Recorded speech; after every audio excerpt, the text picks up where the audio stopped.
while since I let out a woo at the beginning of one of these episodes, but here we are for episode 4, back with Steven, aka The Economistic. That's me on Multiverse Xperience Podcast. Thanks so much for tuning in.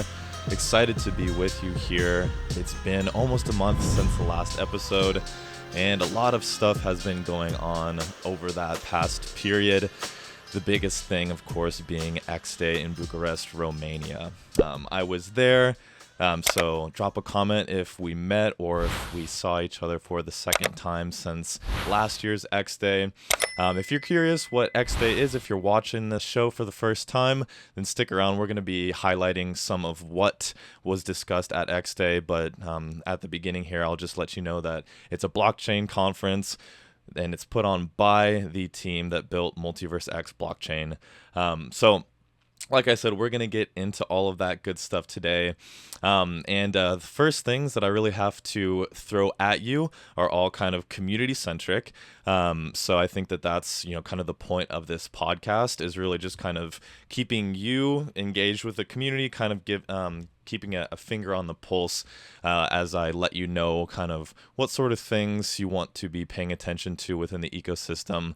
And a lot of that is really just exposing yourself to opportunities to hear conversations, hear from leaders, and hear from people like me, who I like to speculate. I like to talk about fundamentals. I like to talk about technical analysis. And as we all get a little bit hyped up on price, it's always fun to talk about that.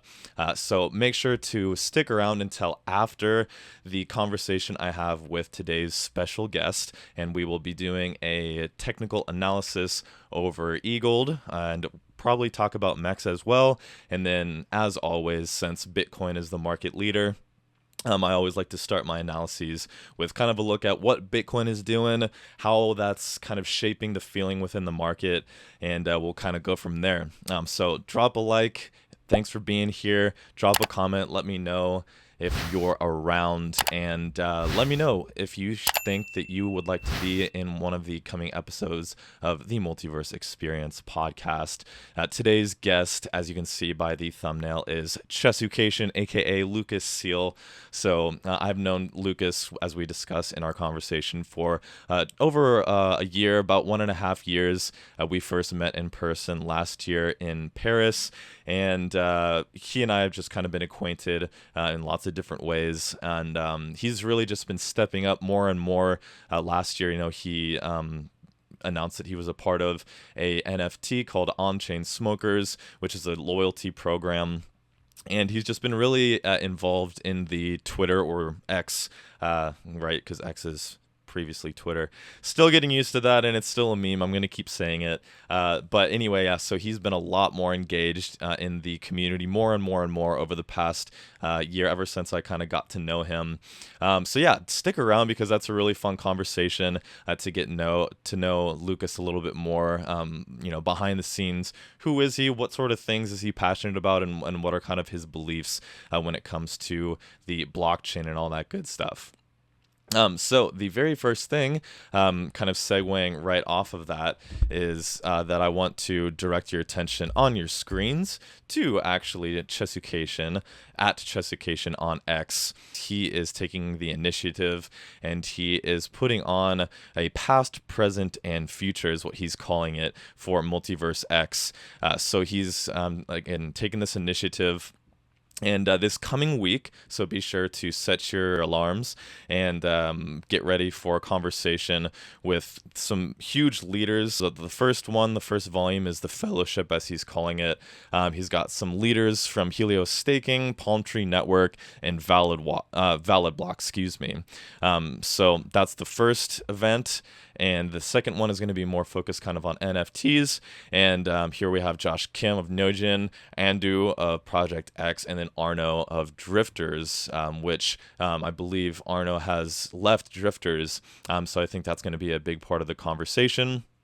And then lastly, kind of probably the one that a lot of people are going to be interested in and, will attend for that alpha, as they say, will be this last one, which is on Thanksgiving here in the United States. And that's going to be at 10 a.m. For Pacific time, but 6 p.m. UTC. And this will be the return of the team. So Lucas will be hosting this live Twitter conversation with CEO of MultiversX, Benjamin Minku, Robert Sasu, core developer, and then Danny Serb, who's the head of business development at MultiversX. So I'm really excited. I'm going to try to make all of these, but with family and Thanksgiving going on, I will at least try to drop in and kind of let everybody know that space is going on. That's kind of nice on Twitter. Whenever you attend a space, it kind of broadcasts to all of your audience as well. So really looking forward to that. Shout out to Lucas, and it's really great that you're the guest on today's show, so that people can kind of know that this is going on. So Tuesday is the first day that this kicks off. Next Tuesday, November 21st. All of these will be consecutive days at 6 p.m. UTC. So Volume 1 is on November 21st, which is Tuesday. Volume 2 is Wednesday, November 22nd. And then, as I mentioned, the return of the team on Turkey Day, November 23rd on Thursday. So shout out once again, Mr. Lucas, aka Chessucation. Thanks for putting that on. Really cool to have more community leaders in the space, opening up conversations and guiding the thoughts that are shared within the community.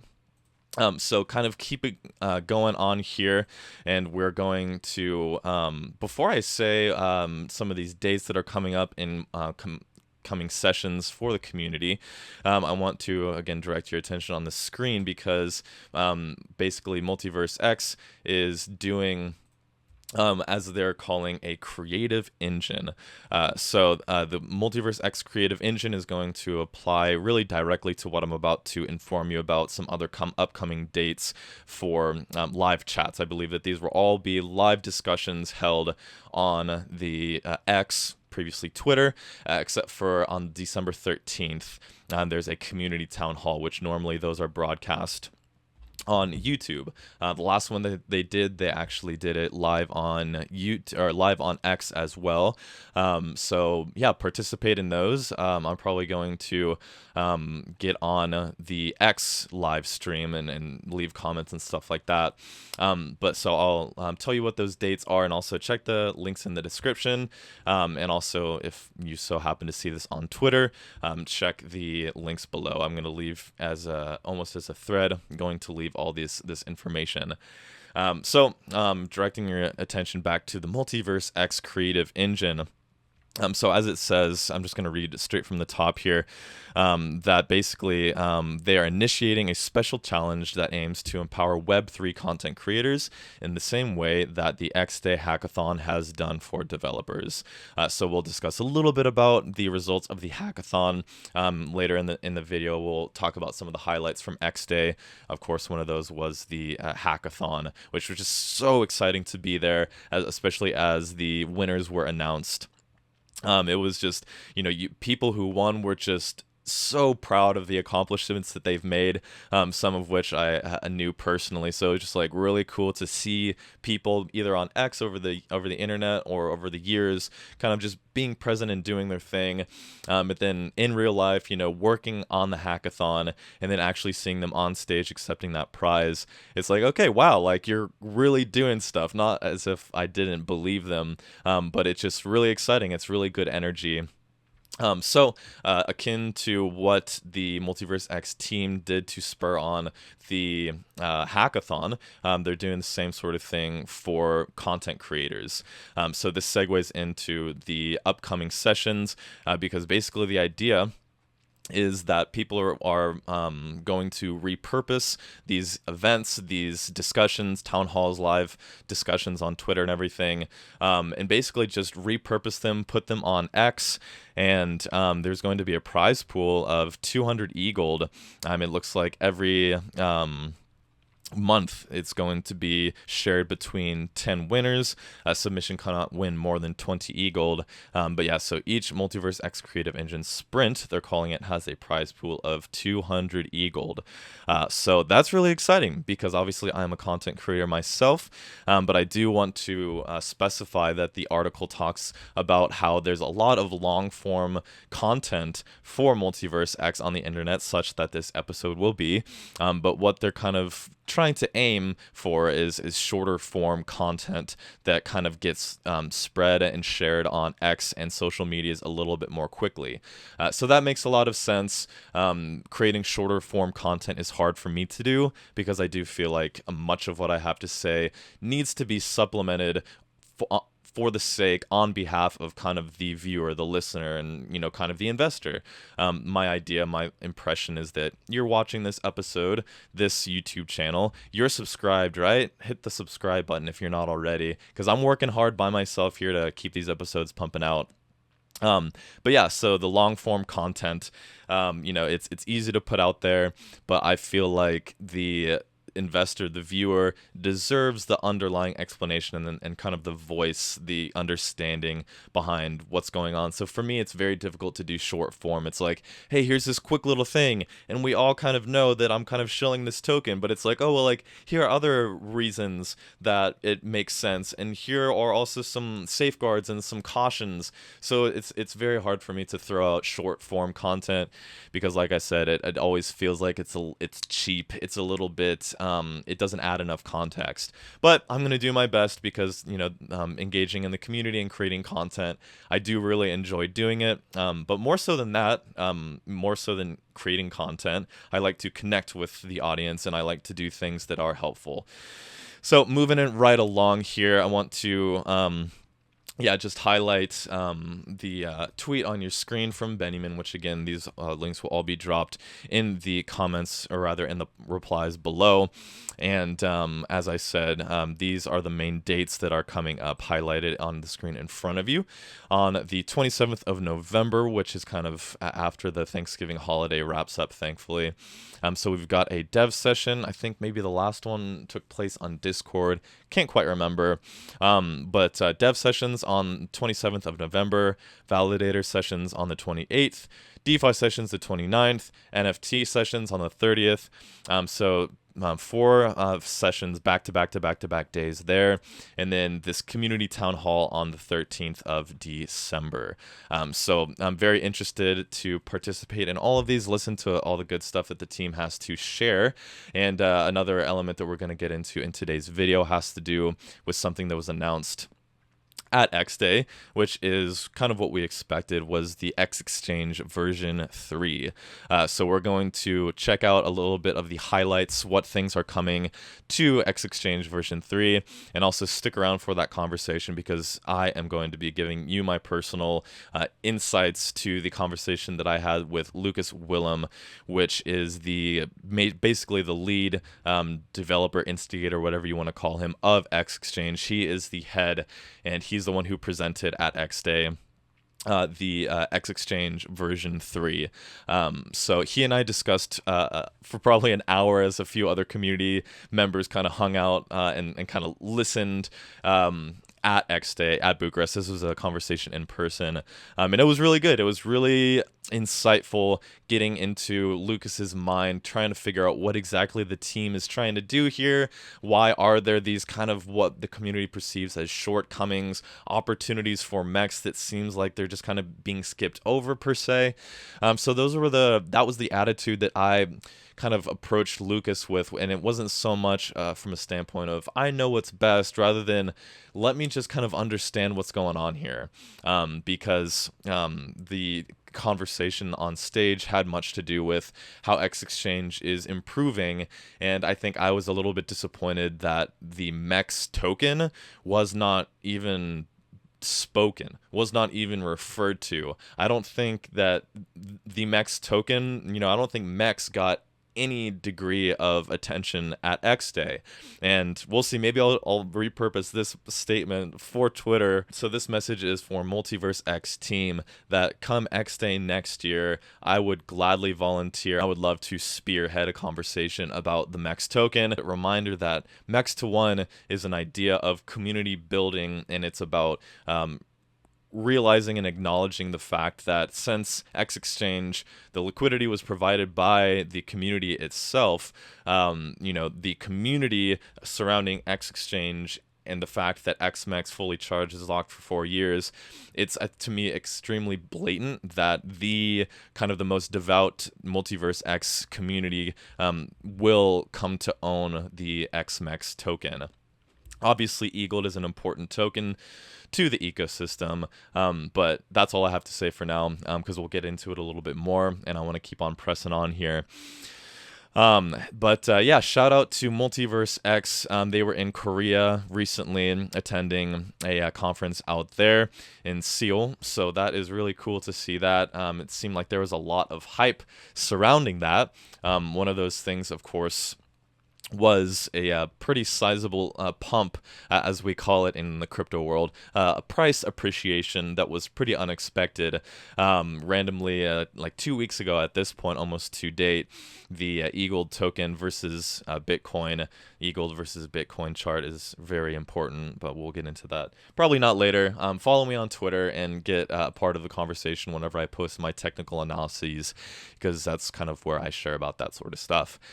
But what I was saying just had to do with the EGLD price appreciation and how it increased 50%, and all of a sudden a bunch of people started waking up and started to be very interested in MultiversX and EGLD, and it seemed like a lot of bears kind of woke up from their hibernation.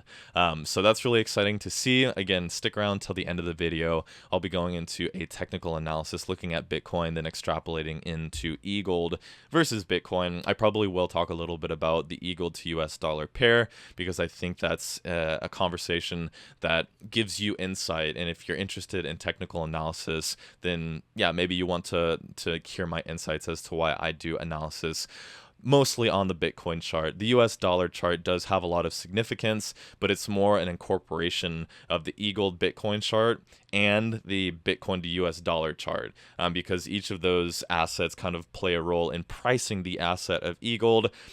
So it's kind of different techniques, different insights, different looks each of those charts will give you. And I see a lot of people these days on Twitter just posting USD charts with lines and things, which is great, and that's kind of classic technical analysis. But I think that it's just important to understand the economics of the market rather than the math and the logic, because the market is illogical, but using some of these indicators can start to feel like we can predict the future, when that's not really the case. I would say that even though it over-informs my bullish stance, it leads me to be a little bit too bullish most of the time, especially like 2 weeks ago whenever the price pumped. I was just like, oh my gosh, like it's starting. I was a little bit modest with putting stuff out there, but I just get really excited over the price increasing and think that, the price is going to start moving super duper fast. But in reality, things do take time. Things take time to digest. And whenever price increases, that's going to entice holders of the token, especially if your price that you purchased was lower. It's going to entice buyers. So other notable things going on in the ecosystem: Injective comes to MultiverseX, with the INJ token. So I've seen a lot of stuff over the years about Injective, about the INJ token. I remember, a couple of years ago, it got a pump in the middle of the bear market, and that was pretty surprising. But altogether here, I would say that there's a lot to look forward to on the community side. On the community side, as I just mentioned, just recapping before we move on to the next bit that we'll look at: xDay, xCards being out in the wild. and then xExchange version 3, and then just one more highlight that I wanted to touch on from xDay. But yeah, just reminder about upcoming early this coming week. Chess is going to be putting on those live discussions. That is Lucas. And then we've got those several sessions that will be coming up in about 1.5 weeks to 2 weeks. And that's from the Multiverse X team itself. So, like I said, lots of exciting stuff kind of going on. As always, we're here staying involved and keeping excited about all these developments that are taking place. So, directing your attention back to the screen, we've got xDay 2023 highlights, announcements, ecosystem expansion, and the hackathon. So this is on the Multiverse X website. Up top, if you click on blog, you'll find a lot of these articles. And I just wanted to go over these briefly with you just to give you an idea of what exactly you may have missed at xDay if you did so happen to miss it. So it was a whole lot of fun. My personal reflection is that basically I decided to go even though I couldn't probably really afford it. I decided to go to be a part of the community and be a part of basically just the energy. Hashtag MEX to one. But yeah, I kind of felt like I needed to be there as a community leader. I've been in the space going on longer or as long as the majority of names that we have here these days. But anyway, so first and foremost, I think the biggest highlight that I want to touch on is the current stats of the network and what's kind of expected. And this was announced at xDay. So for now, the block time is 6 seconds, 30,000 transfers per second, and 27 to 54 second finality.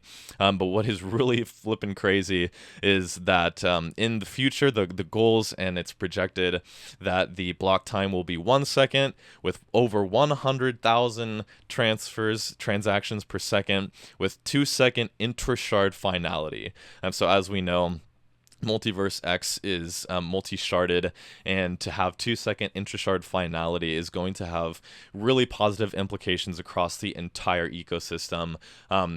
As you might know, every time you create a wallet, your wallet address is going to live on a different shard, and there are shards that are faster than others, and that has to do with how it speaks to the main chain.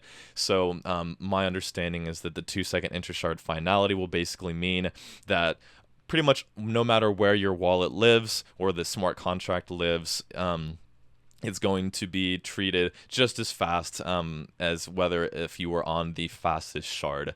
So I know for my wallets, I purposefully have them set to the shard so that whenever I'm doing transactions, especially on xExchange, those transactions just go through a lot quicker. So therefore, that's going to have some positive implications for xExchange and therefore the MEX token, hashtag MEX to one. Why is that, you ask?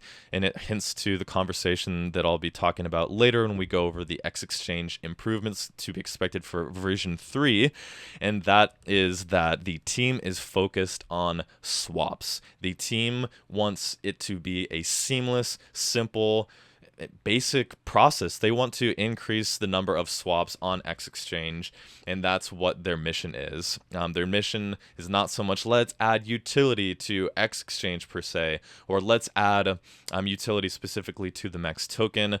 They're very much focused, as we'll learn later on in the video, that they're focused on making the process as simple and as quick as possible, so that whenever anybody, whether you're in the ecosystem for a while or if you're brand new to it, anybody coming to xExchange will, anybody doing exchanges on Multiverse X, the first exchange they think of to use will be xExchange, and they just want to increase the user activity there.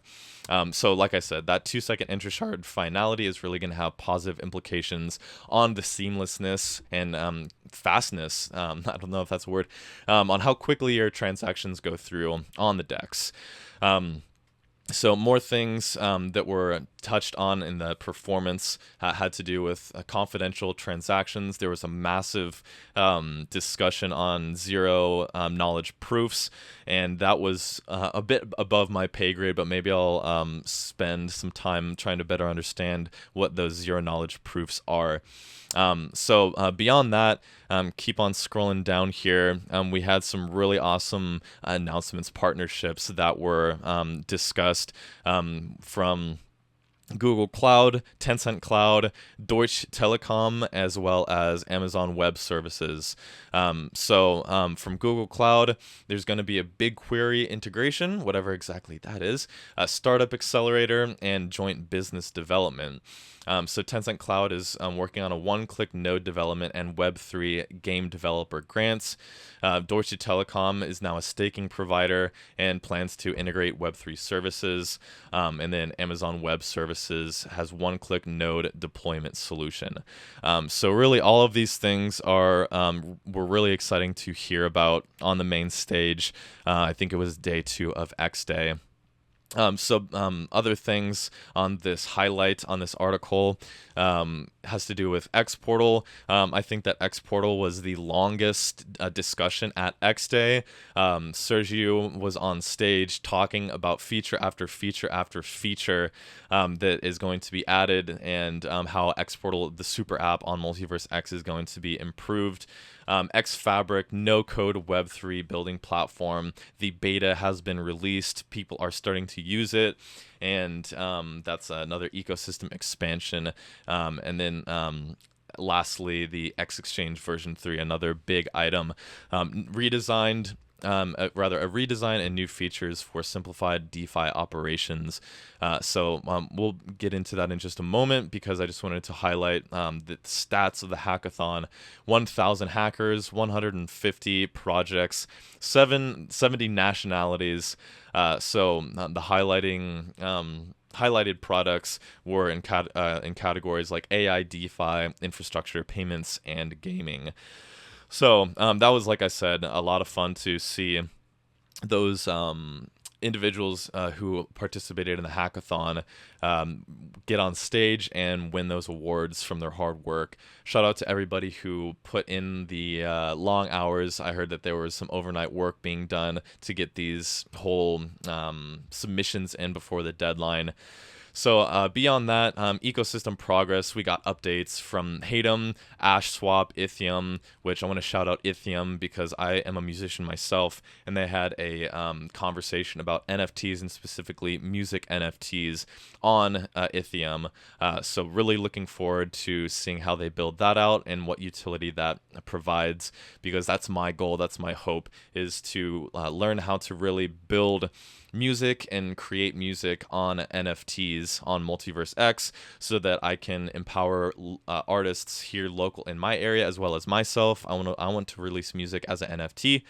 And then lastly, just getting other people in my community to make music on NFTs. And the main reason I think that's valuable has to do with creator royalties. So it's very difficult to be an artist, and whenever you can be in charge of your own community and in charge of, receiving all of your royalties rather than receiving some small fraction of some streaming service, I think that's going to really provide some opportunity for artists to make revenue streams, to be a successful individual kind of business entity, which will empower their music, empower communities, empower creation. So yeah, I think it's clear that the strategic vision for Multiverse X is very much on the community, and just continuing to drive forward on these really great concepts, improving different products across the ecosystem, as well as highlighting different partners within the ecosystem like Hatem, AshSwap, Ithium, Inspire, and all that good stuff. So there's going to be an accelerated phase of growth coming up, as we saw with those conversations happening. So be sure to keep your finger on the pulse, follow Multiverse X on Twitter, and be sure to ask questions in the comments, and let's open up conversation. All right, we're going to keep it going right ahead. And I could have interjected this in the section earlier where I talked about X portal advancements. And this was something unexpected and really exciting, which is a personal Web3 assistant, which they are calling xAI.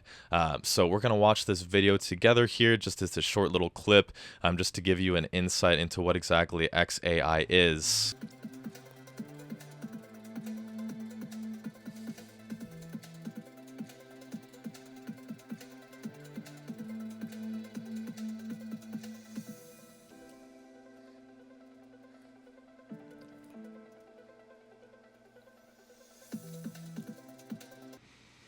All right, so there you have it. That is artificial intelligence that is coming to Multiverse X. So this is multifaceted because this is for the developers specifically, but there's also a AI bot that will be introduced on X portal itself. And I'm looking forward to seeing how those things kind of break out and increase user adoption. So yeah, the AI assistant is going to be able to help with more technical things for developers, getting answers about things from Multiverse X, generate unit and integration tests for smart contracts, right click to explain or review code or explain smart contracts, and then create README files. So I think this is going to be a key element for people building on Multiverse X. I spent some time at xDay in the hackathon room, and specifically with a friend Tom, who was the featured guest on the last show. And he was having some issues with some things, and you would have to go and ask people and get, help. So I'm just imagining that this xAI bot could have helped him get answers to his questions. Nonetheless, it's all very exciting stuff. And as per usual, I would love to learn a little bit more about developing so that I can build products for Multiverse X as well. Again, anytime you create a smart contract on Multiverse X, you get a percentage every time that is used. So that's some of the perks of building on Multiverse X. So moving along to highlight another thing that was discussed at xDay, and this is a little bit closer to the hashtag MEX1 movement. This is a tweet you can find on your screen, that is in front of you. You'll find the link in the description below, as per usual. First things first, there's 30 plus components that have been redesigned, 12 new contracts deployed, and more. Here it says they're looking to build a more straightforward interface.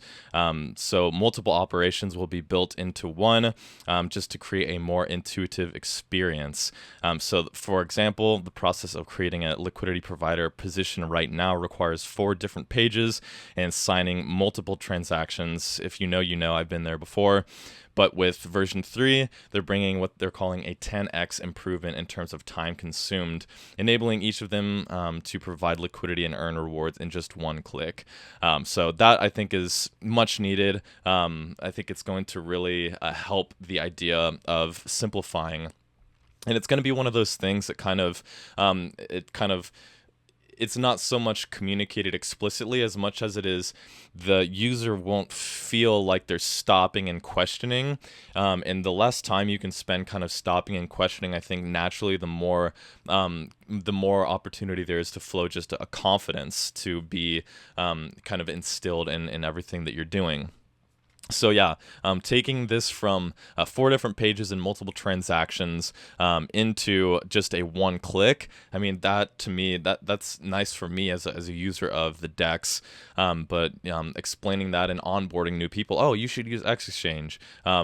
Just the idea that it's going to be just a much more simpler process makes me excited to tell people to use it, because if I say, oh, you should go use this thing, and they come back to me with a question, and then another question, then 5 more questions, it's like, all right, is that really onboarding? And I think respectfully the answer is no, but happily we have improvements here that will, safeguard against that, so that people can just figure stuff out because it's not complicated. They don't need to understand all of these things whenever it's a simple one click and it makes sense just in terms of what they're trying to get to, earning rewards and doing metastaking and all these things. How do I do it? Well, just do the one thing rather than the multiple things. So I'm looking forward to seeing that interface. Let's see if I can get a special sneak peek before the DEX finally gets launched, but we'll see about that. So beyond that, the dashboard itself is going to be improved for managing DeFi positions, making trades, earning, and there's going to be a specific page for managing your energy. So this is hopefully going to make all features be able to be found a little bit faster and showcase certain things. If the interface is more simple to go through, then people will likely be more inclined to, scroll through, and they might just find some features that they did not know were there in the first place. So the new energy interface is going to be much more simplified. On your screen in front of you, you can see it. So it's just going to be very simple in terms of the capacity of your battery versus how much energy it has. So the capacity has to do with kind of how much underlying MEX have been how much underlying MEX you have, and then the energy you have itself is how much of the MEX has been locked for how long.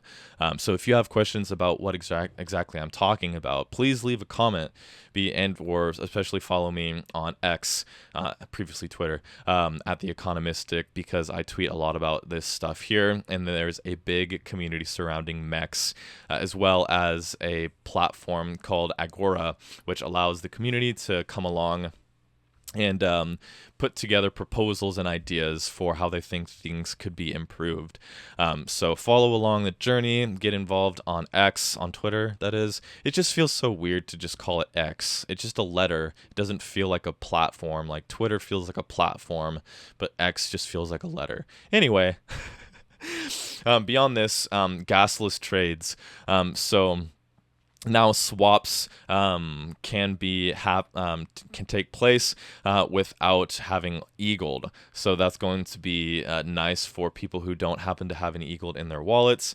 There's going to be premium accounts with automated rewards, claims, and advanced trading in interface. So I'm curious about that. Premium accounts, is that going to have to do with MEX energy? My guess is yes. My hope is yes. That would be interesting to see that become a separate, perhaps, subscription that somebody would make.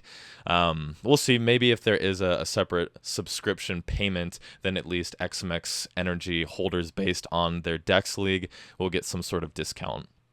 And then boosted rewards, it says an improvement here is energy-related staking and dual farms rewards. So beyond this, just highlighting once again that the growth pillars of xExchange are simplicity, powerfulness, and permissionless. So more and more things will become available that don't require going through some approval process. That's what kind of permissionless means. You can just do it. I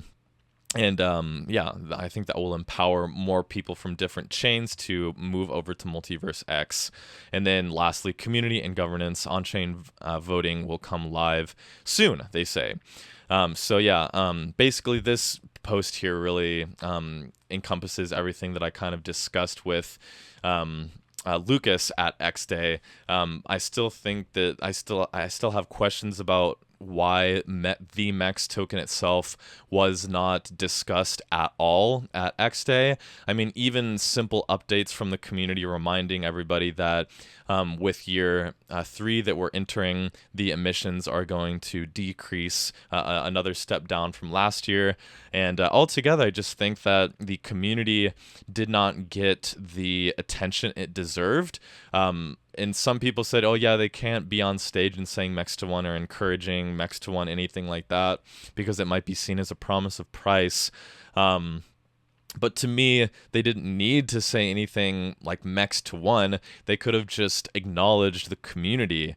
That's, I think, what I was really upset, if anything, I would say upset with Lucas about, and what I feel like he wasn't really understanding. I think he was very much on the technical side of things, and it makes sense from the technical side of things. Like, yes, we are improving the user experience so that more people will use the exchange.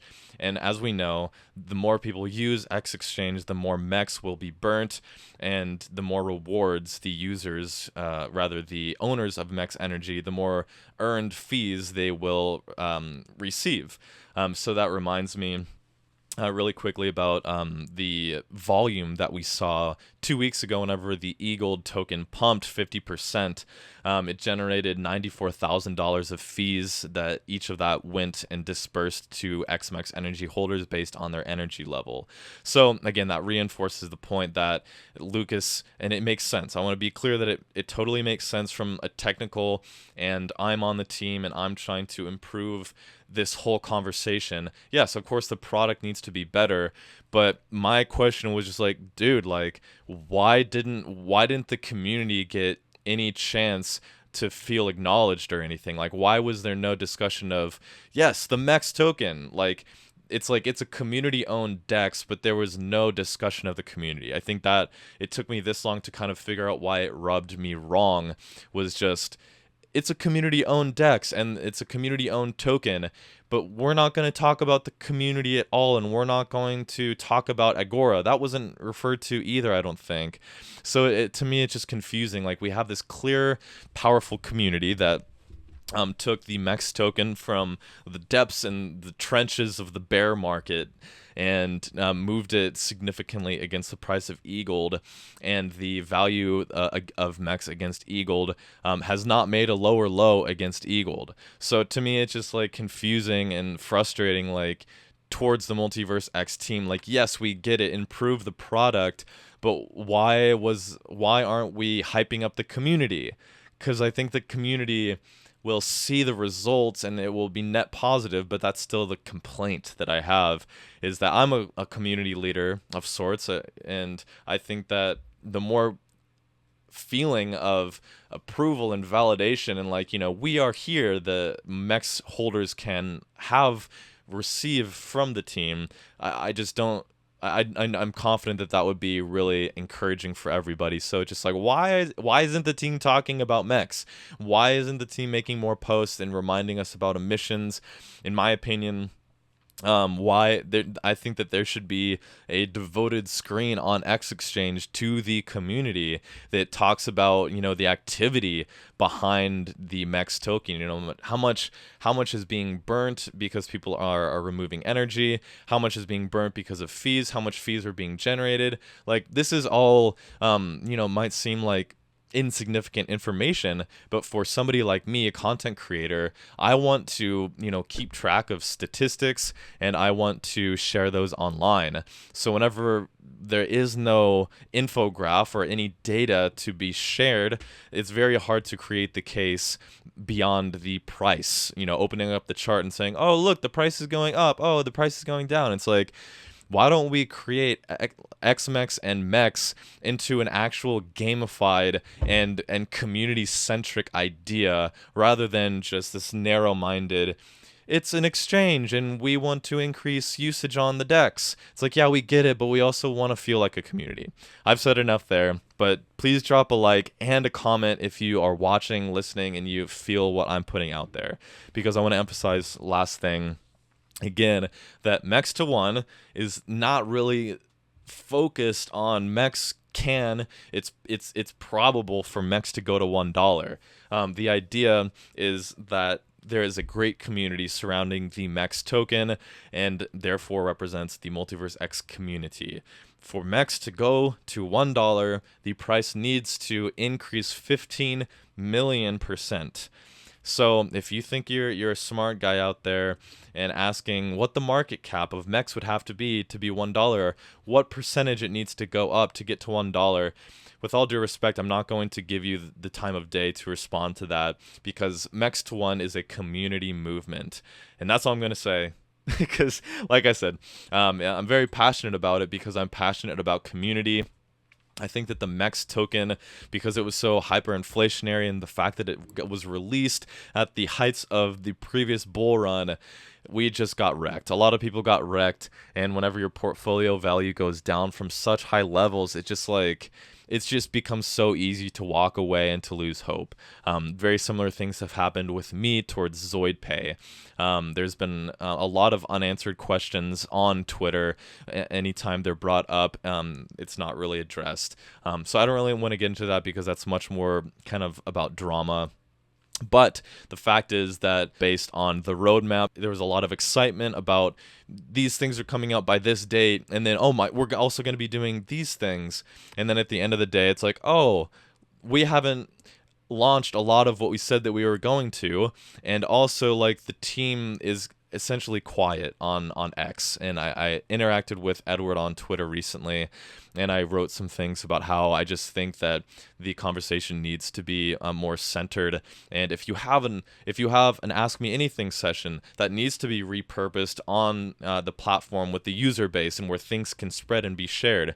If you have a Medium article with answers to questions, then that needs to be repurposed. It needs to continually be brought back in to the user base.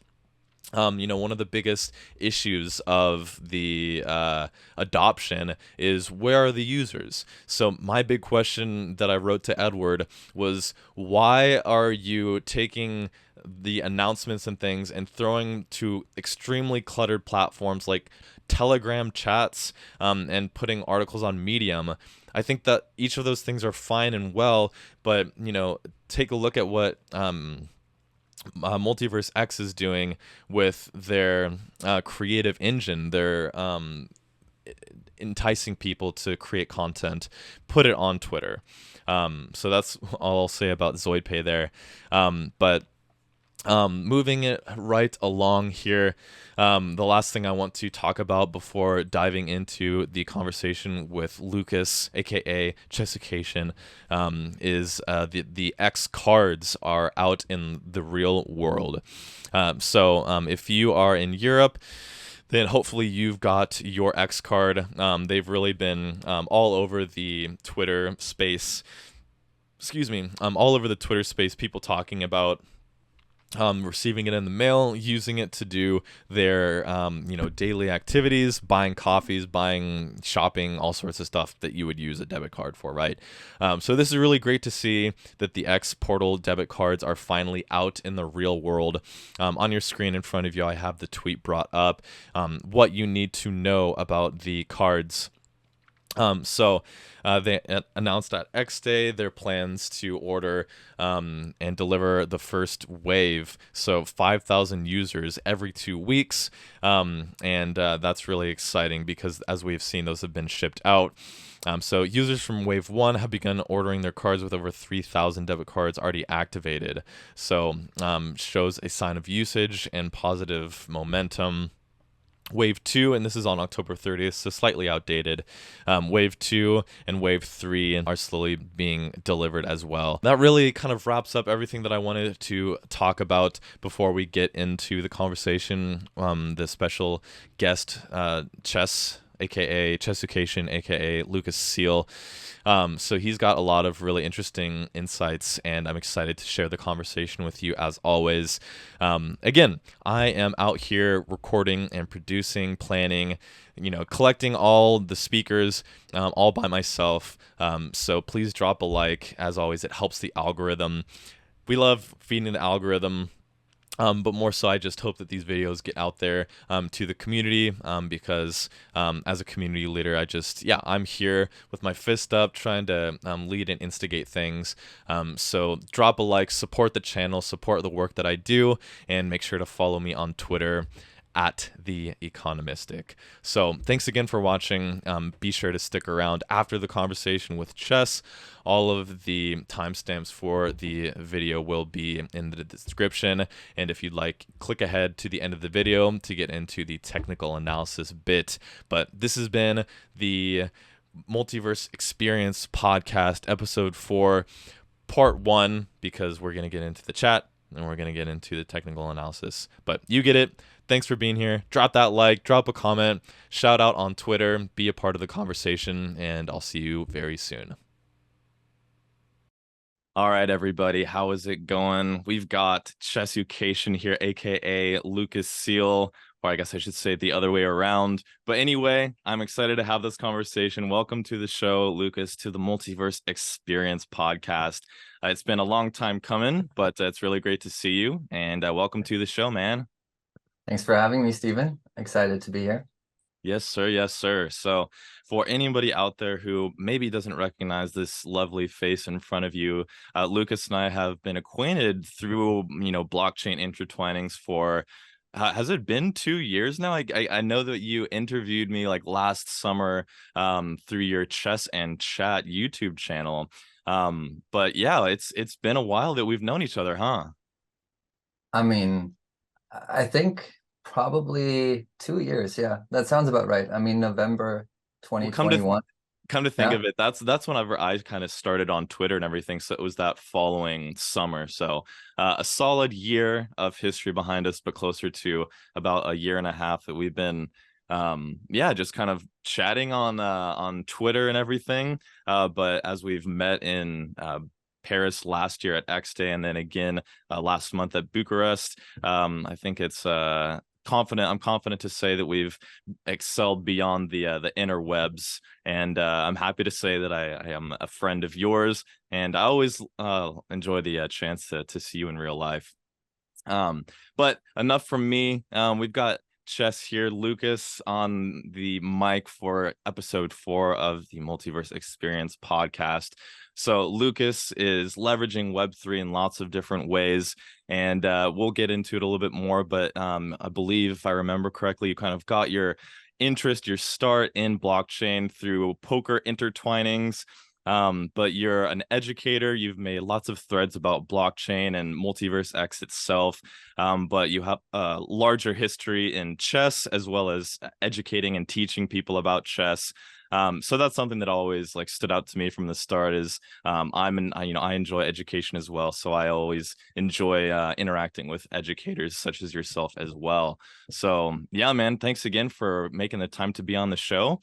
Is there anything you want to tell the audience about yourself before we get going into these questions?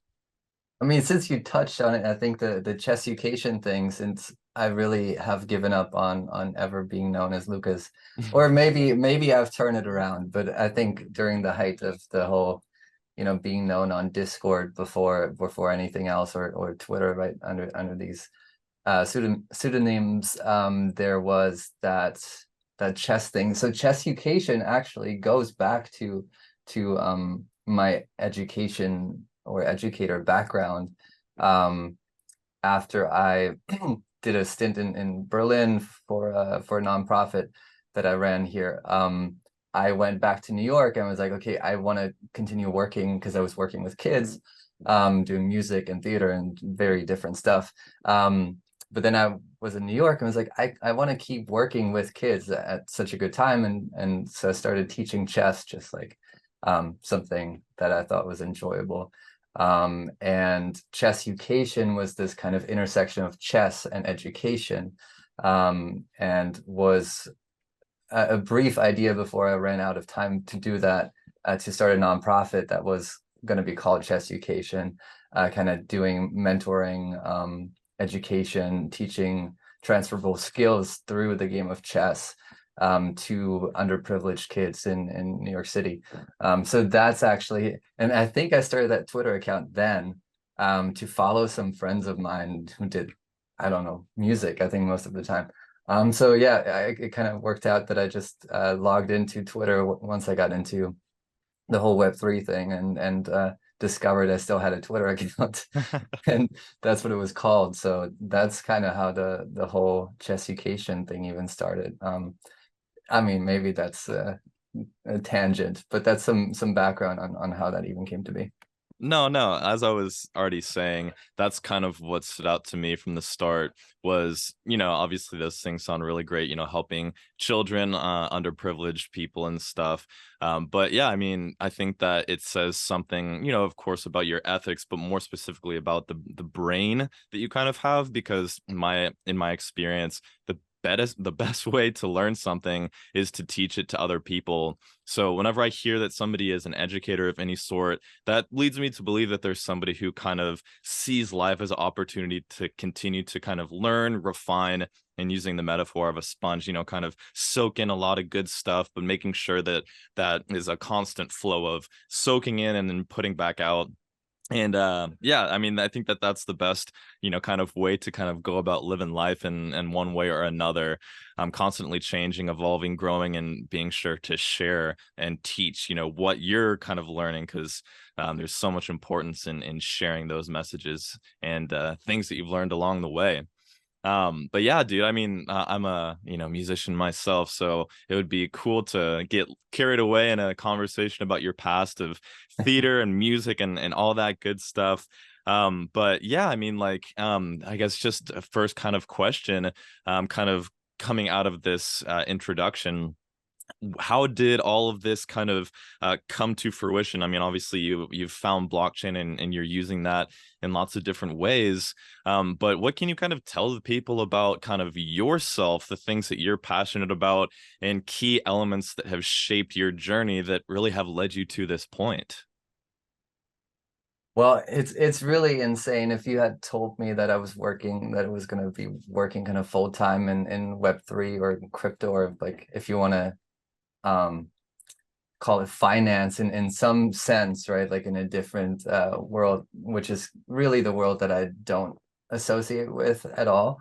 But I think it's interesting because it really was such happenstance between, like I was living in New York. I was basically in the entertainment industry, running music venues and working in the music industry. And then COVID happened, Mm, and we all know that that didn't really fare well for anybody in the yeah. business of having anything to do with customers that were in a crowded space. So everything shut down, and I ended up like not wanting to be in New York in a crowded, like in a small apartment essentially, when I had a place in Berlin. And then the whole poker thing. I mean, it's such happenstance. I basically, the way I got into the whole blockchain thing was trying to I was just like watching my friend play poker, and I was like, oh, this is cool, and this is something to do during the lockdown. And then going back to New York, and I had to quarantine for 2 weeks, I think, at the time. Yeah. And I was like, well, I'm literally stuck in my apartment. Might as well keep playing some poker. And then the best way to fund your account back then was through Bitcoin. And I was just like so confused by the entire process. I'd heard of it. Somebody had actually offered me a Bitcoin like years ago, and like on a printout paper kind of wallet situation. And yeah, so I just bought some through Coinbase, but then transferring that to the account was really hard. And yeah, this kind of interest in learning, I think that's always been something that's just been a kind of a second nature. I was like, what did I just do? And why was it so complicated? And why do people think this is the future of anything? Because clearly you need a high level of commitment to figure out how to like do this. And it took forever. Like I didn't know what happened to the funds, right? Like they just disappeared. And it's kind of, if you ever transferred money from bank to bank overseas, it takes days. They take out a hefty percentage often.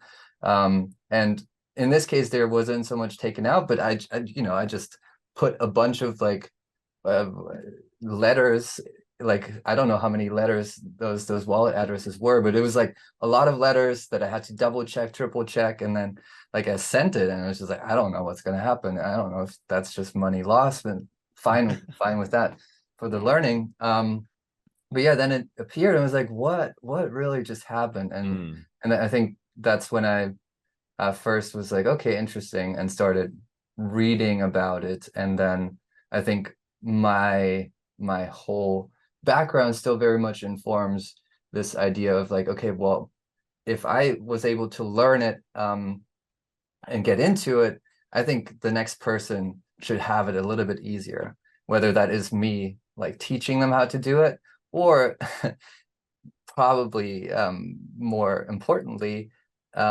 figuring out ways to make it easier, to make it more understandable, and to really have people understand what they're doing at all these given points, rather than giving them complex mechanisms that are, hard to understand even for experts. So yeah, all of that kind of led to my involvement in kind of like writing threads and trying to still do spaces, whatever, that are educational, and yeah, teach what I've learned so far, which isn't a lot. You say that, but maybe you don't have maybe a lot of bullet points of things you can teach, but I think that there's a lot to be said about the overall experience that you've kind of absorbed, almost kind of continuing that whole idea of the sponge. And I mean, that's kind of the experience that I've had with crypto too. Going back from my first transactions and buying on Coinbase, thinking that I just willingly put my money into like an internet scam, having just this weird feeling of like, what did I just do? And then, going down the rabbit trail and eventually doing the same sort of thing, taking that huge wallet address and poking it in and sending funds somewhere else and hoping that they'll show up. And then all of a sudden they're there. So I mean, and but you never know, right? That fucking 2 hours in between, however long it took back then, I don't know. It took a long time. It was like, I don't know. That's just 10K. Yeah. And there's been times for me that I did have some funds that got stuck moving to a centralized platform, and it just like, oh great, now there's the headache of like dealing with like some like customer service, it's somewhere in the world, and hoping that somebody's actually there to help out.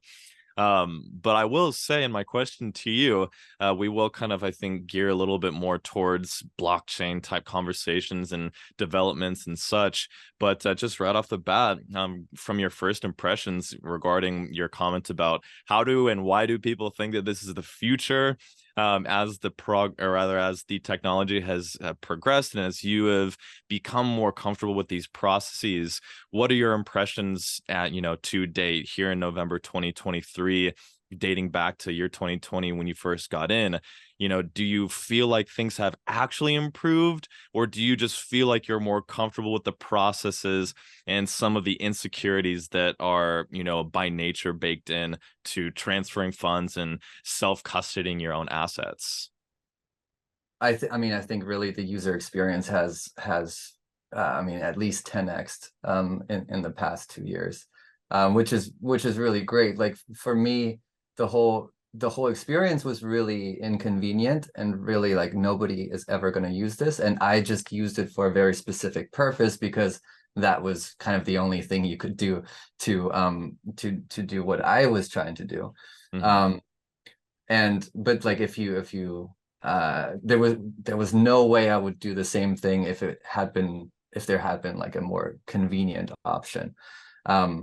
And so that's the only reason I really ended up being like, okay, why might this still be interesting? And that led me to reading the white papers, and then actually to get more into the kind of like philosophical almost background of what we're doing, and what really the ideas behind like decentralizing money and decentralizing finance, and enabling peer-to-peer transfer of value. So that theoretical background was then what fascinated me. But I think, even Coinbase, you have to say, like even in summer of 2020 was relatively convenient, right? Like as long as you kept it between your bank account and Coinbase.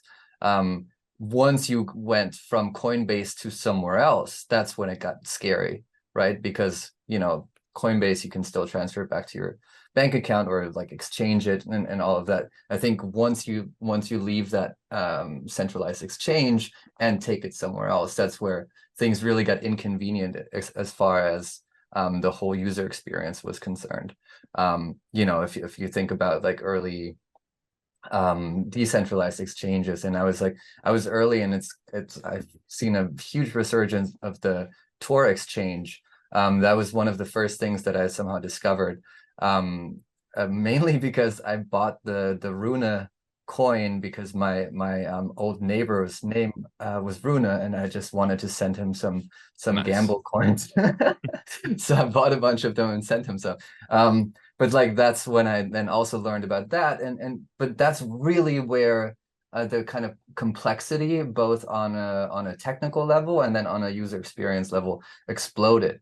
And where it really, this kind of like this ideal of peer-to-peer value exchange becomes really complicated, because again, like if you think of, I can't just give you $10 for the coffee you just bought me at San Francisco prices, because like sending you a Bitcoin, like that's just not going to do it. Like I'm not going to write down all of these numbers and letters, and then you don't want to wait for a day for this money to maybe come that I maybe sent you, right? So this kind of experience, I think, has become so much better, and the user interfaces have become so much better. If you think of the early mobile wallets, which were very ugly, if they even existed, to what you have now on your smartphone, and how convenient it is to use them, and how much you can do with them, including even more complex operations in terms of like DeFi and NFTs and other stuff that was just not there. Totally.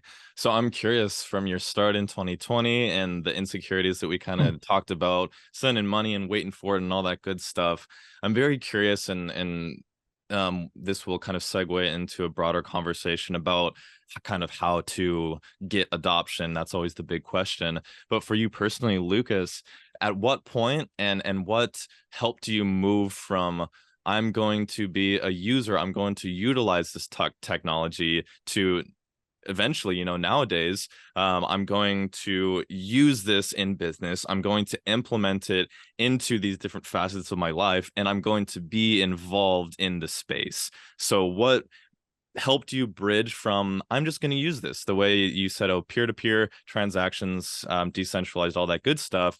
What helped you kind of build that bridge? Actually, I think there was this kind of education angle is coming back a little bit there, because I think when I was in the space and started like looking into it, more so like becoming more involved, I think with the launch of the xExchange. What was it called before? Meyer Exchange. Meyer Dex. Yeah. I think, you know, that's when I was like, oh, interesting, like this whole DeFi stuff that I didn't really understand there. That segued into the NFT scene exploding on Elrond and MultiversX. And that's when I was like, okay, there's more than just this kind of like peer-to-peer money transfer. There's actually also these more complex financial instruments, and then collectibles and other stuff that you can do with it. But what I really felt at the time, and still feel largely, was that none of these projects really had any idea what they were doing, other than trying to build community, right? Like that's a great way of utilizing something, but there was no plan and no real tying into something that is immediately something that changes people's lives for the better, except in this small bubble. But this small bubble, as we saw during the crash, was very much dependent on not people like being actually loyal to a community. They were trying to make a bunch of money quickly. It had very little to do with real community. Grab As that you money while think it's of it. in the air. What's that? I said grabbing that money while it's in the air. Yeah, yeah, Bull yeah. market, money's thrown around. It's like, let's grab that and take advantage. For sure. And a lot of people, myself included, got burnt. I mean, mostly because I never sold anything. But Yeah. I'm, a person that's very much like I'm not very money oriented. But it's like I was always like this idea of using something and actually building a product or a community around some idea, let's say, was something that I've found very interesting. And then in early 2022, so kind of like it was halfway into the crash, but there was still some enthusiasm in the Yeah. space. Yeah. I was like, okay, I mean, all of these projects that exist clearly are like people that have never run a business, that don't really know how to handle money when they have it, and how to deal with not having money when they don't. And that was something that I was like, well, there's so much opportunity there to actually bring together this kind of more classic business approach and these new ways of doing business. And that's that kind of coincided with getting contacted by my current partners about an idea that I've immediately thought was like, oh, this is cool, which was like, we have a shop, we want to make a loyalty program for the shop, and we want to use Web3 to integrate it. And if we're thinking about like most of these NFT projects that exist try to reverse engineer some kind of economic model. If at all, if they try at all, usually they're just like, oop, I don't know, we never thought about this. And it didn't work out because prices didn't keep going up. Right. Yeah. And then, Yeah. okay, well, you have your community and your friends, but they're all gone because turns out they were never there for that in the first place. So, and that I thought was really compelling because it was not just an idea that had an actual business tied to it, but it was also an idea where the advantages of blockchain and using a decentralized system for certain things could actually be at play, and kind of revolutionizing the way that loyalty programs work, and that membership works. This is something where Web3 technology actually solves problems that exist in the Web2 world. And so then it's like, this is interesting. And this was also the idea, was like bringing the Web3 degens back into the real world, and giving them something there. Although I think this is maybe next chapter, I'll quit here, but it turns like we didn't, the project didn't stay the same. Like the way it perceived was not the way it turned out to be, because again, like as a business, you need to pivot and adjust and actually listen to the people that use your product. And so we started out differently than we ended up. Got you. Yeah. There's a lot of things there. This is why I, enjoyed meeting you back in the day, and over the course of us knowing each other, you always have lots of insights. And I guess I want to rewind just a small touch, because you did mention collectibles, and I of course want to talk about NFTs and everything. But for you as a person, I mean, I'm just curious myself, and I want the viewers to have an opportunity to learn about you. Like, who, like, this sounds kind of funny, but like, who are you? Like, what are you really kind of passionate about? Where did all of this kind of business mindset come from? You say that you're not into finance and, money and stuff like that, but on the other hand, you clearly have a passion for people, working for people, building things. Where do you think that got its start? Well, I think, I mean, I was kind of like self-employed from age, I don't know, 14 or something. Yeah. Um, and so like there was always this kind of like having to figure that out for myself. And then I mean, what I really enjoyed, I think, was so when I moved to New York, I was like 19 or 20.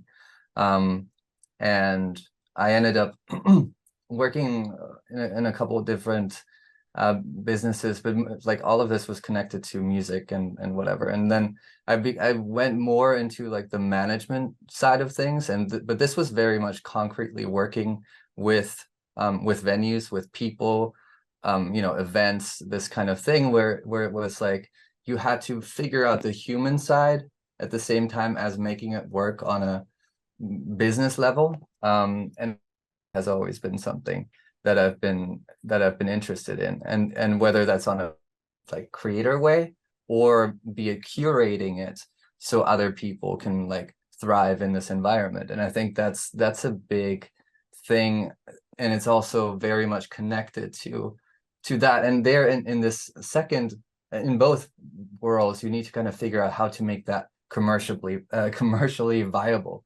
And so yeah, I'm really not somebody who enjoys Excel spreadsheets greatly, but I do love figuring kind of like I take a weird perverted interest in setting them up so everything is kind of automated. You just plug in the numbers and they give you some kind of result there. Yeah. So it's not something I really enjoy. Like I would never choose to do that, but once I'm doing it, I actually kind of enjoy it secretly. But yeah, so there was these sides that I think I had to maneuver, this kind of more artistic and experience oriented interest, and then how to actually make that work, because it, if you don't think about it, it's just not gonna work out for you. And or you need a lot of luck or a good manager. And so, like I've always stayed involved in that. And I think that's also kind of what drew me into figuring out a way for a space that didn't make a lot of sense, but had the potential to make a lot of sense, to actually do make sense. And yeah, that's kind of what I tried to do. Nice. Love that response. So when it does come to blockchain, I'm very curious about your kind of interest in the entire space. Again, you mentioned, oh, I'm not really into finance or money and stuff like that. So just purposefully asking a short-sighted question, are you most interested in the NFT side of the blockchain? No, I mean, I think NFTs is just another way of using a blockchain for something, right? Sure. And I think if you like specifically are talking about collectibles, then no. If we're talking about all the things that NFTs can be used for, then yeah. But so, like I think I have a much broader interest in this kind of idea of basically democratizing finance, and putting people before like commercial interests, and if you want to profit, have it like under circumstances that are not exploitative but collaborative. And I think this is really a huge chance, and this is honestly one of the like ways I've been drawn and have stayed kind of engaged in this space, is that I really see and quite literally the revolutionary potential of the technology, of not depending on intermediaries that can mess with you. And I really mean repress you. Not so much talking about the government or something, but more like financial systems that really keep people down by excluding them from the having a bank account, from having bad credit, from like all of these things where only privileged people are ever able to win. Like that's something that kind of really spoke to me as an idea, of taking out that gatekeeper, and returning or trying to wrestle that power back from like big corporations and big banks, and back to like more of a communal thing that really operates not as a zero-sum game, but as something where everybody can contribute, and be rewarded and fairly rewarded and included,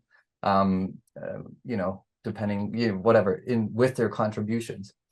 Yeah. So with that being said, I that's a great response. If you're just like, yeah, man, I'm just in it for the NFTs. Not that I would have any negative judgments, but in light of that response that you just gave, what do you think about? And to be clear, I was speaking extremely broadly. NFTs meaning art, collectibles. And I think still to this day that music and the whole music industry in and of itself is really going to be radicalized by the blockchain and what power it gives back to those people. So specifically more on the path of degen, what do you think of the I can't think of the word. How do you feel about how NFTs have come into the space from the Bored Ape just popping off and just cultivating this absurd mentality of what blockchain is and what some people believe its functions are?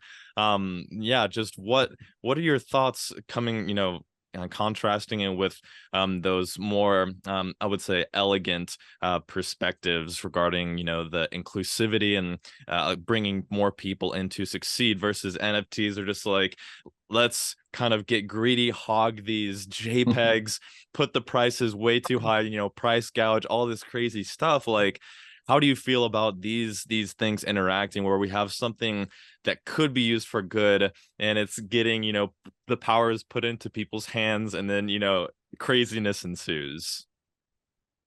Yeah, interesting. I mean, like, I hope we get back to music and NFTs and blockchain, because I think like empowering artists specifically is one of the big ways that like this kind of taking out the corporate third, or at least diminishing its power, is a huge use case. I think in the way kind of that interacts with these idealistic and maybe romantic ideas even of I don't know, making a better world possible through technology. This utopia interacting with this dystopian reality of like a bunch of weirdos like speculating on monkey pictures, and then like, I mean, I think it's hurt the space way more than it's brought any kind of positive attention to it. I think any person or anybody who's really drawn to these fast profits and overnight riches is those are things that are really difficult to overcome in its perception, and perhaps rightfully so, because the space is still filled with people like chasing that kind of ideal. And I think that's just not something that's attractive or makes the space attractive or interesting for the large majority of people, because like the environment, as you can see happening on Twitter every day, it's extremely toxic, and it's extremely brutal in the way that people talk with one another and interact. And this kind of like uplift is when people like get together and like hype each other up, is very opportunistic and very utilitarian, where it's like, we're just in this together as long as we're pumping our bags and getting rich together, but there's no real human connection beyond that. And when the PFP hype, or when you sell your PFP, you're now part of a different tribe, and you're out, like all of this stuff is so I don't know, it's a huge turnoff for me personally, and I think it's a huge turnoff for the majority of people. And I think it's actually something that's very much in between people becoming more interested in using these things for good things, because the loud voices of the degens, and no, like I'm a poker player. Like, you can firmly put me in the degen category, but this sort of like screaming at each other and like just there to make the next million at any price, and like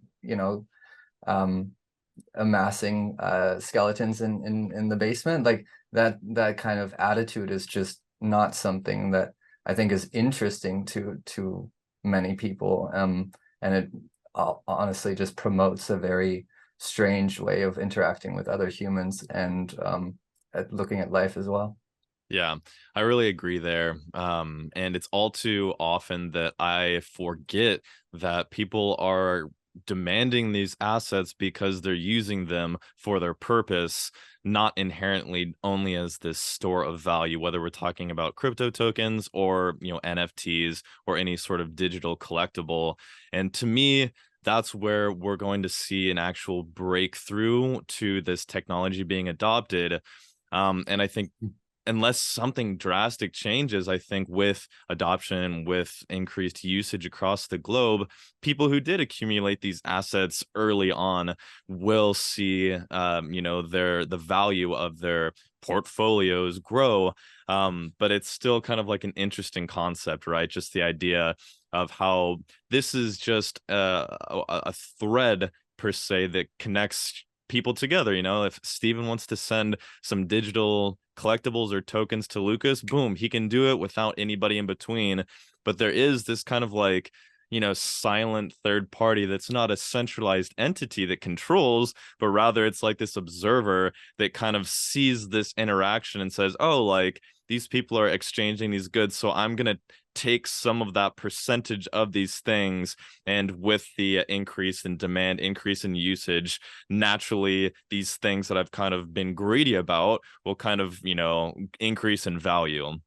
So that always kind of, to me, sends the wrong message and brings about the volatility of markets and really feeds what I've experienced to be very negative emotions, even though they might feel good in the moment. Dopamine and serotonin and all these good chemicals, in reality, those end up misinforming kind of our judgments and can really just blur the picture with kind of what we're here for in the first place. But it's also, it's all very intertwined with our personal lives and financial situations, and it's just a very, very delicate topic. So unless you have any specific response to that, I wanted to Yeah, pivot back one to thing there I brighter think is topics. one thing there is interesting. I think like this kind of dopamine hit. There's like, if there's a high, there's a low. Everything that goes up must come down, right? And I don't mean prices. I think this like chasing profits and that mentality just feeds a very specific anxiety as well. And it's very hard to balance that and to just stay calm and maybe have a long-term perspective, etc. And you Yeah. just, if you attach all of this, and if that's the reason you're in this space, well, you have a very specific purpose, and people act like that. But I think like at the moment what we're seeing is still like the majority, or I don't, maybe that's unfair. I hope that's not true, but it feels like a majority of the people that are currently in this space, and still after like, 2013, 10 years, right? Yeah.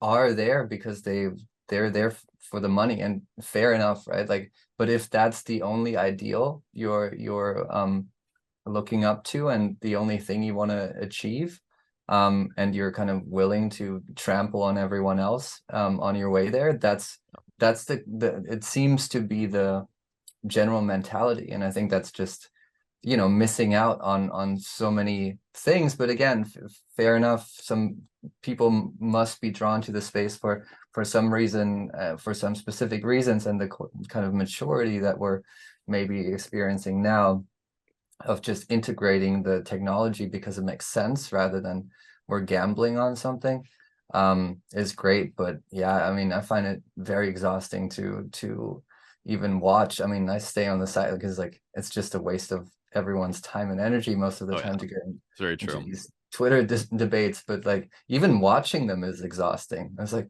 Jesus, like, I mean, again, coming from my hippie perspective, I guess, like, can't we all just get along kind of thing? But like, it's so this kind of, war, everyone against everyone, is just yeah, a bit too gloomy and dark for me at times, to be honest. Yeah.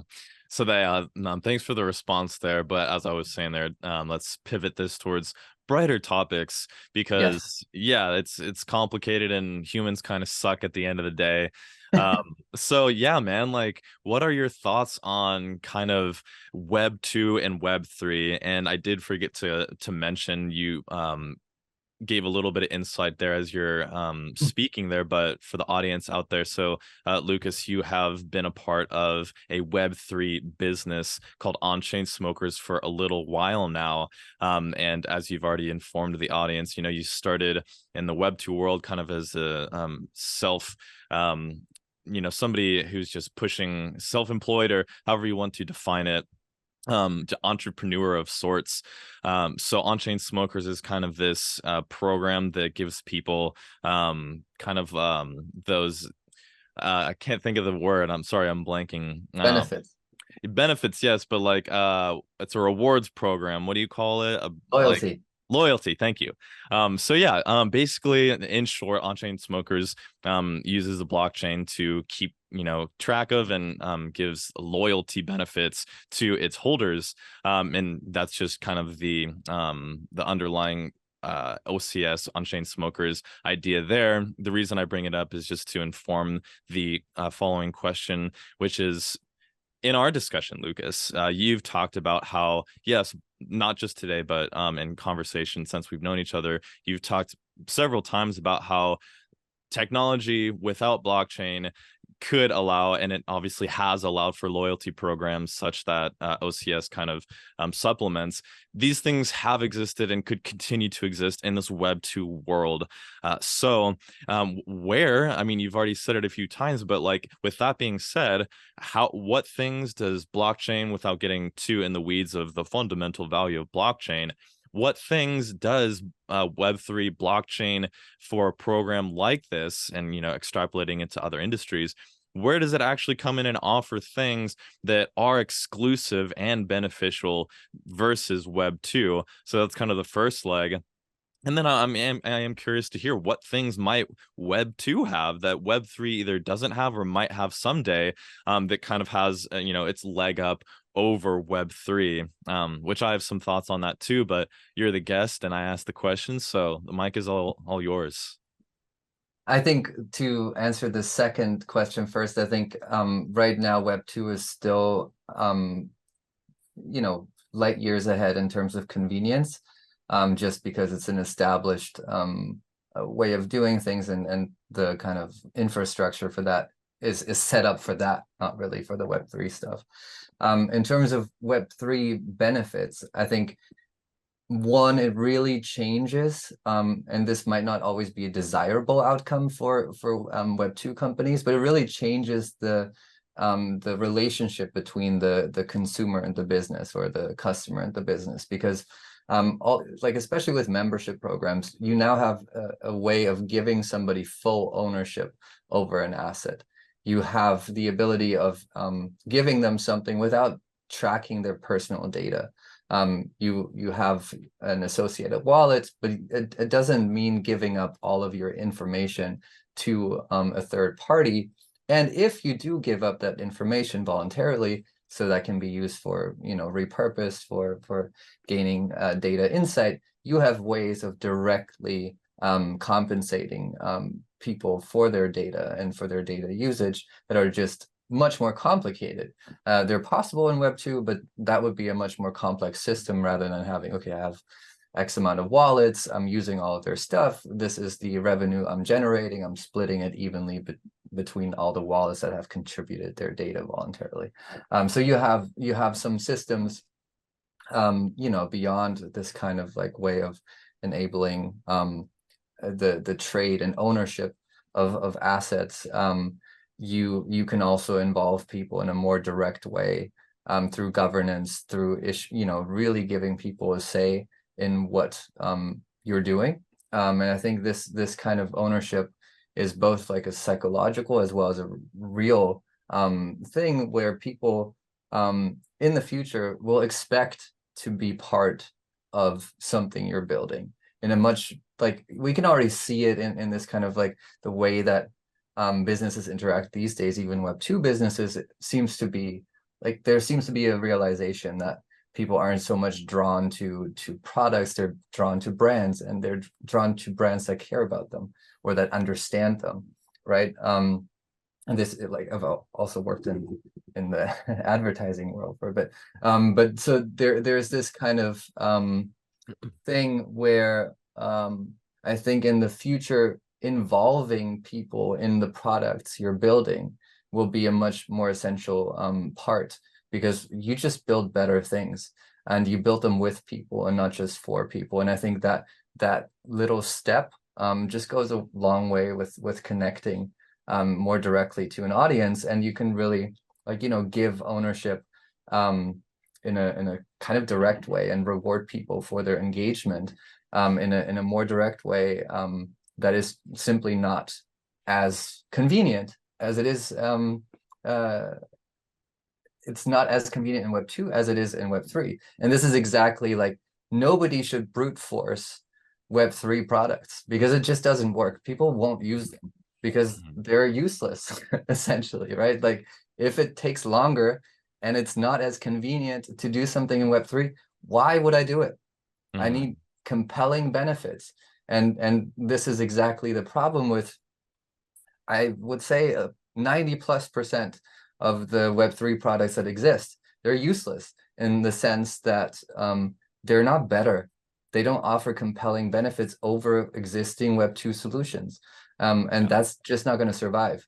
We're gonna see that all of this is going away, and we're gonna see that the things that are gonna survive are the things that are doing things better than their Web 2 counterparts.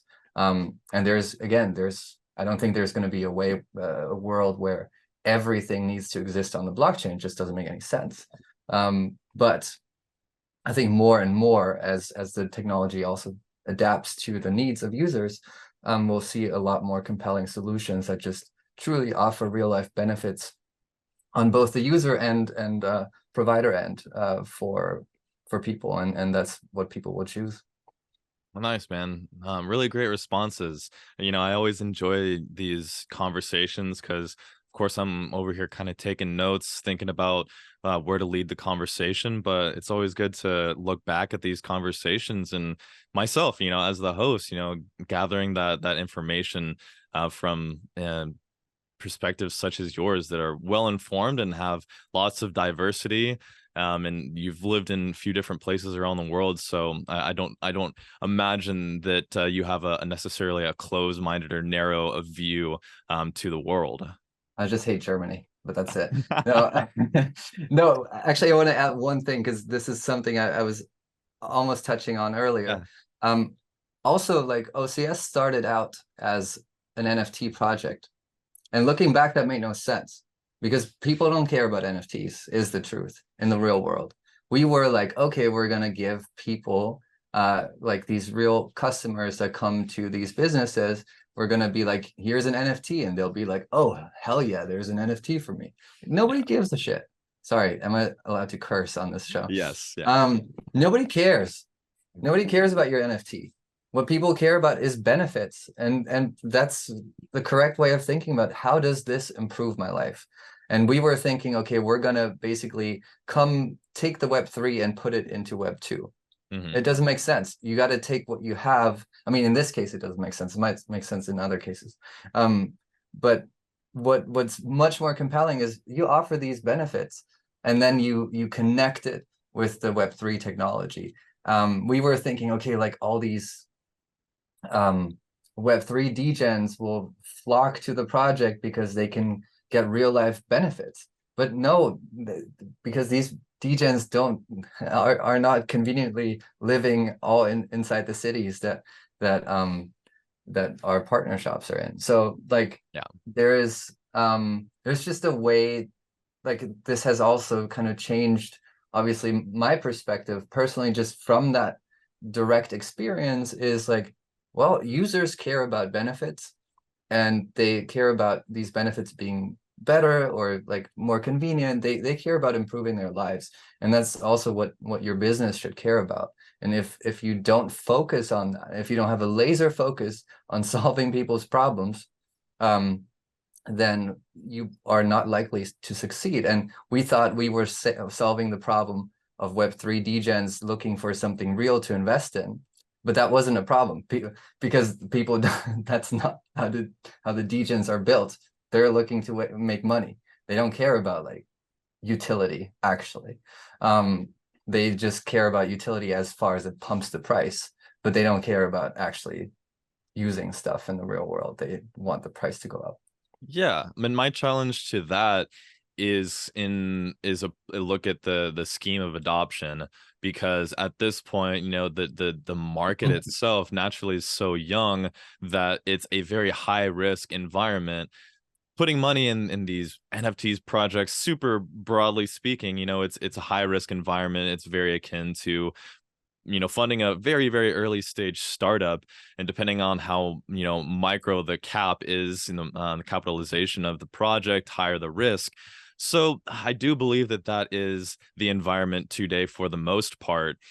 So what are your perspectives and hopes, let's call them, as the technology is adopted, in terms of shifting away from the degen, we're here to make a quick buck and, you know, kind of get the heck out of here, you know, exit the market so that we're not holding the bag. I mean, don't you feel like the early stage of the market is really kind of just cultivating that particular degenerative mindset of greed and fueling the idea of here for the money? I will say, I mean, there is a space for that, and it's actually probably important that people who are looking are very much profit minded to exist, because they're trying to find the next gem, right? What I think is happening at the moment is a maturing of the market, where this kind of expectation that everything kind of is supposed to go up without your doing your due diligence on it, that narrative just is getting stronger, that that's not how it works. Because, you know, that it used to, honestly, it just used to be how it works, right? You would take money, you would invest it anywhere, and it would go up, and you could sell, and you were upset if you didn't sell, and then wrote it back down. Right? But now things aren't just pumping automatically because they're an NFT. So it's much harder to find these things, and that, you know, basically favors a type of investor that has a competitive advantage in the market, because they're putting in the time, they're putting in the research, and then they find these things. But I think the kind of compressed time frames that we were experiencing are elongating a little bit, where it's understood that projects need time to build anything that has value. And I think it's also an expectation that that you don't just rely on fundraising from the community, that you have some skin in the game yourself, and that you probably have a working product. Although, again, I said this recently, there I think is and should be this kind of fundraising your idea into existing is a very cool thing. It's something that allows young teams that have honestly no business pedigree, but maybe an amazing idea and great execution, they would never get money from an investor, from a traditional investor, to find a community and raise money through the community to create something amazing. It just needs to be understood, and I think this is still a huge lack of understanding for this, that good things take time, and that if you put your money into a super high risk investment, you need to be prepared to lose all of it. And you cannot blame only the teams because they didn't deliver. Because, I mean, hopefully do your research on the team and make sure it's a good team before you invest. But a great team with a great idea can fail. And that's just the nature of high risk investment. And if you're not comfortable with that, then do not invest, because you will lose your money more times than you don't. So, you know, diversify, make sure you pick a bunch of good projects rather than just putting all your eggs in one basket and losing it all. That's how hedge funds work. That's how VCs work, right? Like, so, you know, that's just the responsibility you have to be comfortable with as a retail investor, is losing your money on single bets. And you're a good investor if you pick enough right ones that 100x, and you need to be comfortable that most of them will go to zero. Yeah, man. So moving from there, I want to talk, as you mentioned, you hope that we get back to talking about kind of NFTs, but specifically within the realm of music and the potential there. And that's kind of the frustration that I think I inherently have, like, as, you know, personally as an individual, is that kind of my more education background is on finance, and that was my hope with my my degree, was to be client facing in a helping industry, the financial helping industry. And then there's some real serious dilemmas and realities and complications, and that create the world of finance to be so complex, convoluted, and truly very dark. So on the other hand is, you know, the side of me that's artistic, and I hope that the world, and I specifically, something that excited me about blockchain from the start was the idea that it creates a global economy that has the potential to be self-sufficient, and in a world where fiat currency is the dominating power, because time is money and we have bills to pay. In a world where we have more financial freedom, I would say, more room in our budgets equals more time in our lives, means what am I going to do with this time? And that's my long-term hope and vision for blockchain. And it's what informed my degree in financial planning itself, was that I want to help people get their time back. And I'm not even really trying to, you know, talk about Multiverse X, because that's one of the lingos that they had.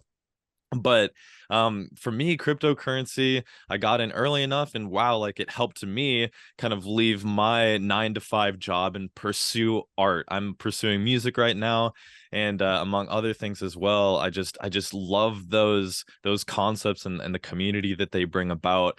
And that's my long-term hope, is that more people will have their financial realms, you know, side of their lives figured out, so that the world, not just, you know, a few people, but there can be a movement back to the arts, back to being creative, back to expression, back to sharing, and being, you know, more intimate with people, rather than what I kind of feel is this very surface level, kind of weak idea of, oh, we're all just profit driven, and we want to make the money, and we want to be, you know, buying the brands with the best look XYZ. It's a very different perspective, type of world, that I hope blockchain brings about. So talk to us about kind of what you experienced in New York, and if you have other experience in the music industry or just the arts altogether, and what sort of ways you see, and you're kind of questioning why, you know, blockchain hasn't really supplemented these key aspects of that industry. What sort of things can blockchain help with that industry? And what do you kind of see for the future, specifically relating blockchain with the arts, specifically music and so forth? Well, I think one of the big immediate things that actually got me interested in this was the direct connection between creators and collectors, right? And like protecting the art that you create from being basically only exploited by investors without the artist still getting paid. So, you know, like the baked in royalty when you sell an artwork that always goes back to the creator. That's something that I think is revolutionary.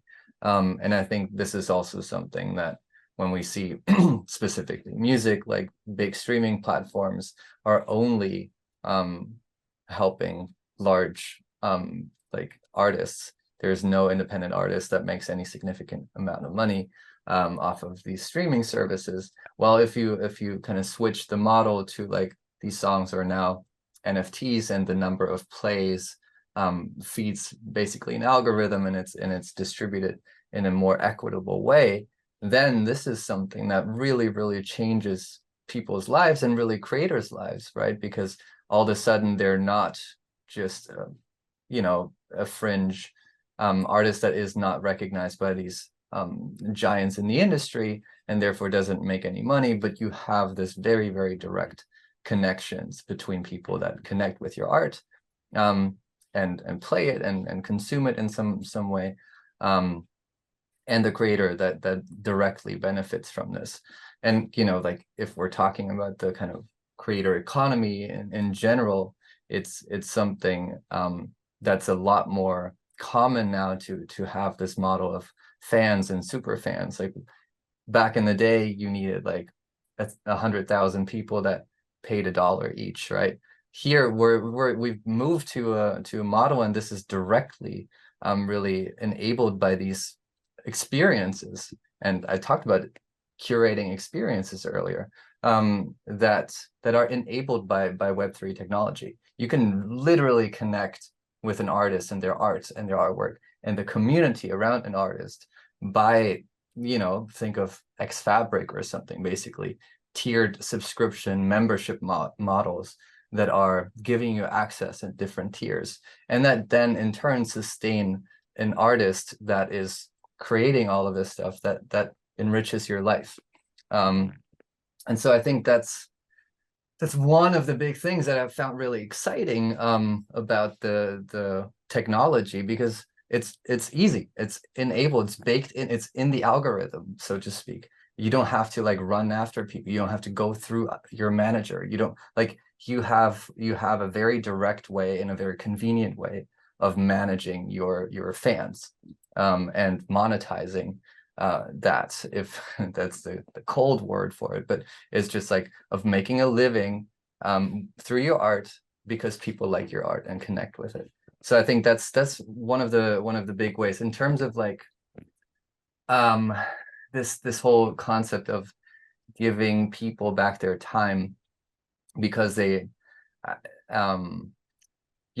bought a certain coin at a certain time and are now financially more independent or something. I'm not sure if that's never really been something that's spoken to me so much, because I think that is kind of an exclusionary idea where it's like a few people benefit from that rather than it enables a greater ecosystem. Because if you weren't there at the right time, and you didn't have the money at that time to put into it, or you just didn't know about it, or you were not born, or blah blah blah, many outside factors that you have no control over, you're now excluded from that now newly privileged class of people that get to enjoy that.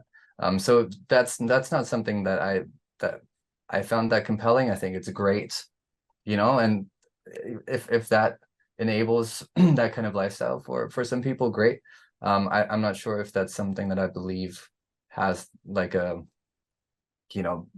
greater societal impact in that sense, because again, small group. I would say, rather than, just to reiterate, rather than making a big investment at the right time and getting lucky and being able to, like myself, step away from this 9 to 5, more specifically the features that you speak about, the royalties, and or just the idea specifically in a world where fiat currency and inflation of that is really, crippling an economy and increasing the need for an individual to, spend more time working because they need to pay, because inflation is increasing the cost of just living month to month. So less so making a sizable gamble and having it pay off, more so using some of these things such as DeFi, such as a sustainable tokenomic model, and also building businesses that, as you say, the music industry, or not as you say, now I'm speaking about the music industry, and I totally agree with you. Those streaming platforms, they're benefiting the big guys, and the smaller independent artists, you go and see their show and they're like, please buy merch because we need to eat, and it's like fueling that realm of people that aren't like inherently necessarily business minded, and all that they have these days through the web 2 world is go stream on all these different things, start a Patreon, start a Bandcamp, do all these things and cross your fingers and hope that people will say, yes, I will just basically buy your merch or just give you money, versus like, no, like it's a win-win situation. I get these built-in royalties and my product, rather than, oh, please buy my merch, or like, add me or support me on Patreon. It's just like, no, like you receive my music, I receive the royalties, and as you spoke about earlier, the relationship kind of between a business and the kind of product that it's actually delivering. So that was more than I needed to say. That was long-winded there, but that's specifically more what I'm speaking about in this future world of empowering and giving people their time back.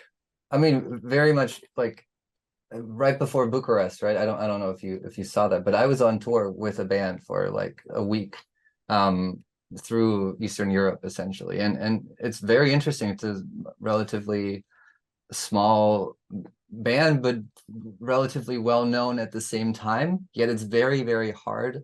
Like the only times that you make money now is by touring. Touring in itself is expensive. It's not hugely profitable unless you're playing huge venues, etc. And so really it's become this day job. And as you know, obviously it's very hard to go to work every day on tour, and then also write an album and then record an album, find money to record this while paying your rent. And like these are things that are just like really carving out or carving into this kind of little pie that artists used to enjoy and used to be able to live off of, that's just being taken away by all of these free offerings, or all of these offerings that exploit the art but don't pay the artist.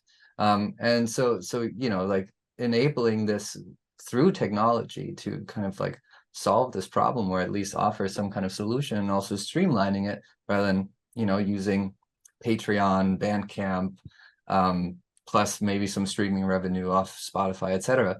Like you kind of like, it's like, oh, this is my product. Everybody who wants a part of it in some way goes to this one place, gets some of it. And also I can really directly manage it as the creator of this. And this obviously goes way beyond the music industry. This is designers, artists, what you name it, right? Writers, journalists, even, where you really can use this model to find a different way forward. Yeah, man. Yeah, well, I want to be conscious of our timing here. So let me know if you want to kind of, discuss more about the idea of NFT and collectibles, because I want to pivot the conversation to direct a little bit more, not only at Multiverse X. I know, Lucas, that you attend. I've seen you at conferences for Solana and Near and all sorts of stuff. So interested in hearing your cross-chain perspectives. Obviously, we got connected through previously Elrond Network, now Multiverse X.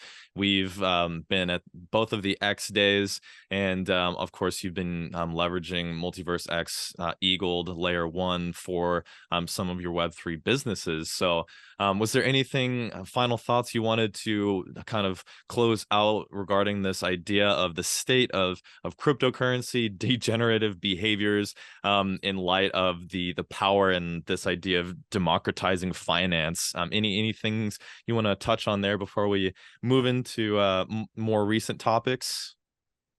I mean, not that much. I don't think I need to spend too much time on it. I think it's important.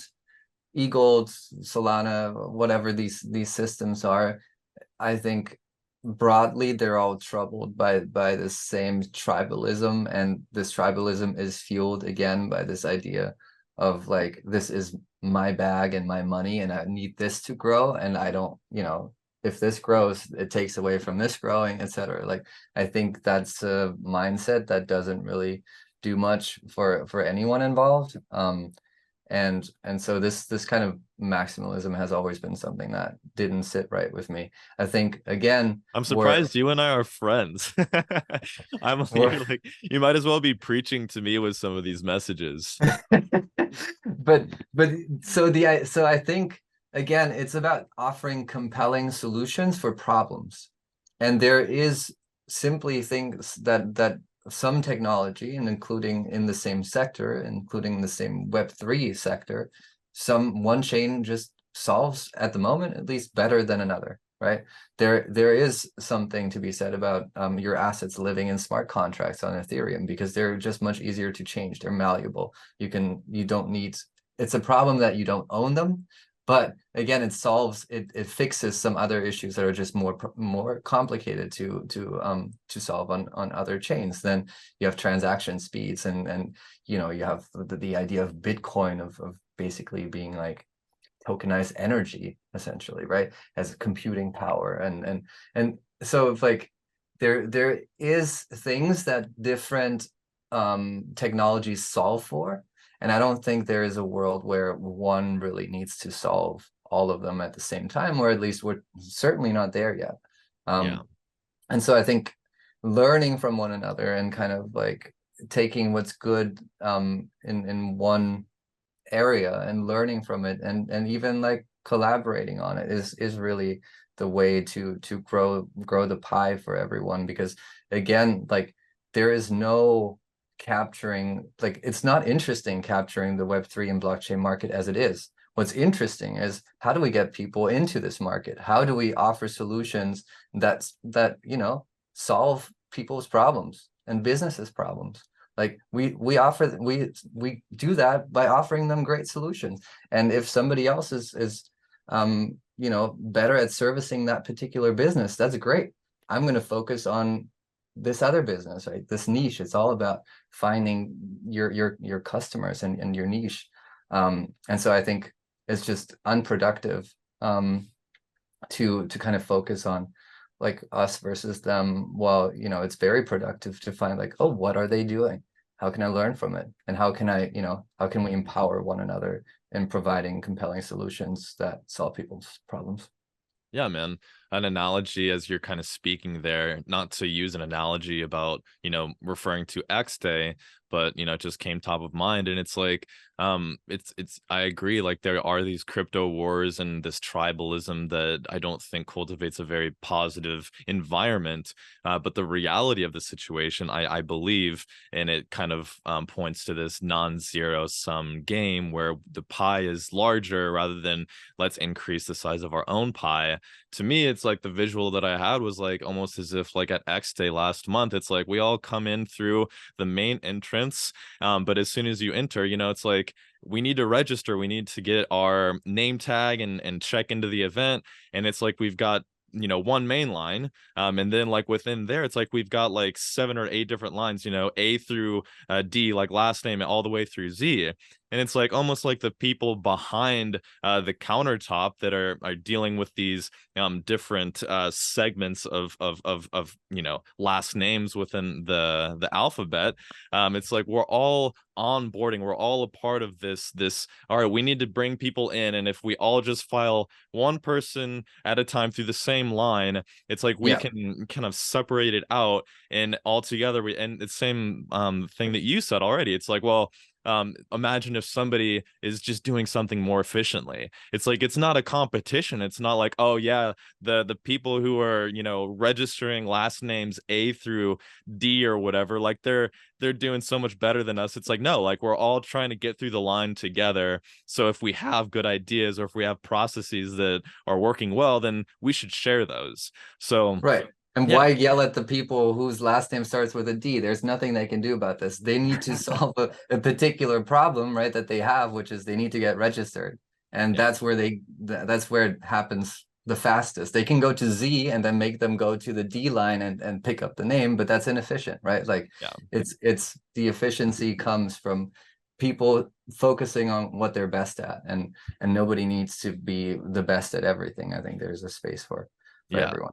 Very much the collaborative mentality is going to, I would say, take over. My hope, of course, is that crypto wars die down, and ideally they kind of die away forever rather than just dying down. And so, and my thoughts as well, when it comes to kind of adoption and getting these technologies into the hands of the people so that they can use them. And my question to you is which do you feel, you can speculate and imagine what it will be, or you can kind of speak. That was a weird way to frame the question. The question is, do you think that adoption of this technology in specific will be, and I'm going to be a little bit more binary here for the sake of drama, do you think it's more a matter of let's make this product better so that more and more people will see it and want to use it? Or on the contrary, do you think that instead it needs to be like, oh my gosh, like this other thing is really not good, we need a solution, and then that leads people to the better product? So is obviously we need a good product for people to resort to, but it's a frustration of mine, but part of the reality for adoption right now is, okay, great, like cryptocurrency helps you send assets, but it's like we can already do so many of these things in the Web 2 world. So in order for those features to truly be compelling enough to bring people in, what is the height of that ceiling, and to what extent does kind of the norm need to be poked holes through, or fail to some extent, so that people do realize, oh my gosh, like this wasn't something we thought about until all of a sudden it became a real issue and we need to move to a solution. You're talking about something like drastic inflation where your savings are worth nothing, or something along yeah, I mean, that is kind of what's baked in inherently, but like thinking about other ways, like just, why would people, if I'm an artist and I don't know about these creator royalties, it's like, what would it take for me to inevitably kind of come around to discovering it? It's like, yeah, like not necessarily like, hyperinflation, but more so just like, I don't know, maybe this like advent of a mentality. I know in America it's pretty prevalent, especially on the liberal side, of like capitalism sucks, the patriarchy and governments and freedoms and rights. It's like it's more so a very much societal view of things that need to be perceived, or rather seen as not so much failures, but more so as opportunities for cryptocurrency to kind of represent a war of sorts against. I don't like using the word war, but I just want to broaden the perspective beyond hyperinflation and yeah. I think this ideological war is not something that's interesting to enough people. I think, like you see the early adopters are often in it for some ideology, right? Where like you have libertarians en masse in crypto who are just like trying to escape the government and be self-sufficient, etc. So you have, and this is a great use case, right? Like, well, why do you want to unbank, right? That's one of the reasons. And so, but I think this is not really something that is interesting enough to a large enough number of the population, and I'm not sure if there's enough momentum for that ideology to really capture the hearts and minds, and like at least not the short term. So yeah, I think really the way that people will start using these technologies is for convenience, and I think most of the time in the future people will not even be aware of the convenience of it, because it's just seems natural as like using the internet, right? And it's businesses or whatever infrastructure taking advantage of the convenience first, and then just kind of passing it on to the user. So I think there's a lot of education I think that would be amazing to have, like why is just not so, like the why behind decentralization and blockchain and this whole system is just not really that interesting to enough people. I mean, try to talk to any person of our parents' generation, for example, and it's just not going to be something that's so interesting. And I think it's very similar in our generation, the younger generations, really like, what can this do for me? And that's really what tech does, is, or ideally it makes your life better. And it makes your life more convenient, and hope in the process. And this is like where my ideology comes in, right? Like in this process, I think we have the chance to really kind of redirect economic incentives away from like the centralization of assets, of ownership, back to giving everyone a share. And that's something that's in some way inherent in this infrastructure, in this decentralized infrastructure. So that's very interesting. And I think as that technology becomes more accessible and convenient to use, people present it with like, either you own your assets yourself or you don't. Like if there's no difference in user experience, why not choose the one where you actually own what's yours? But it's a long way to go, because it's just not as convenient, and it probably won't be for a while. Yeah. I know we're pushing into a little bit over an hour here. And so I do have some specific questions, just given your involvement. I'll be brief. Yeah, in the Multiverse X community.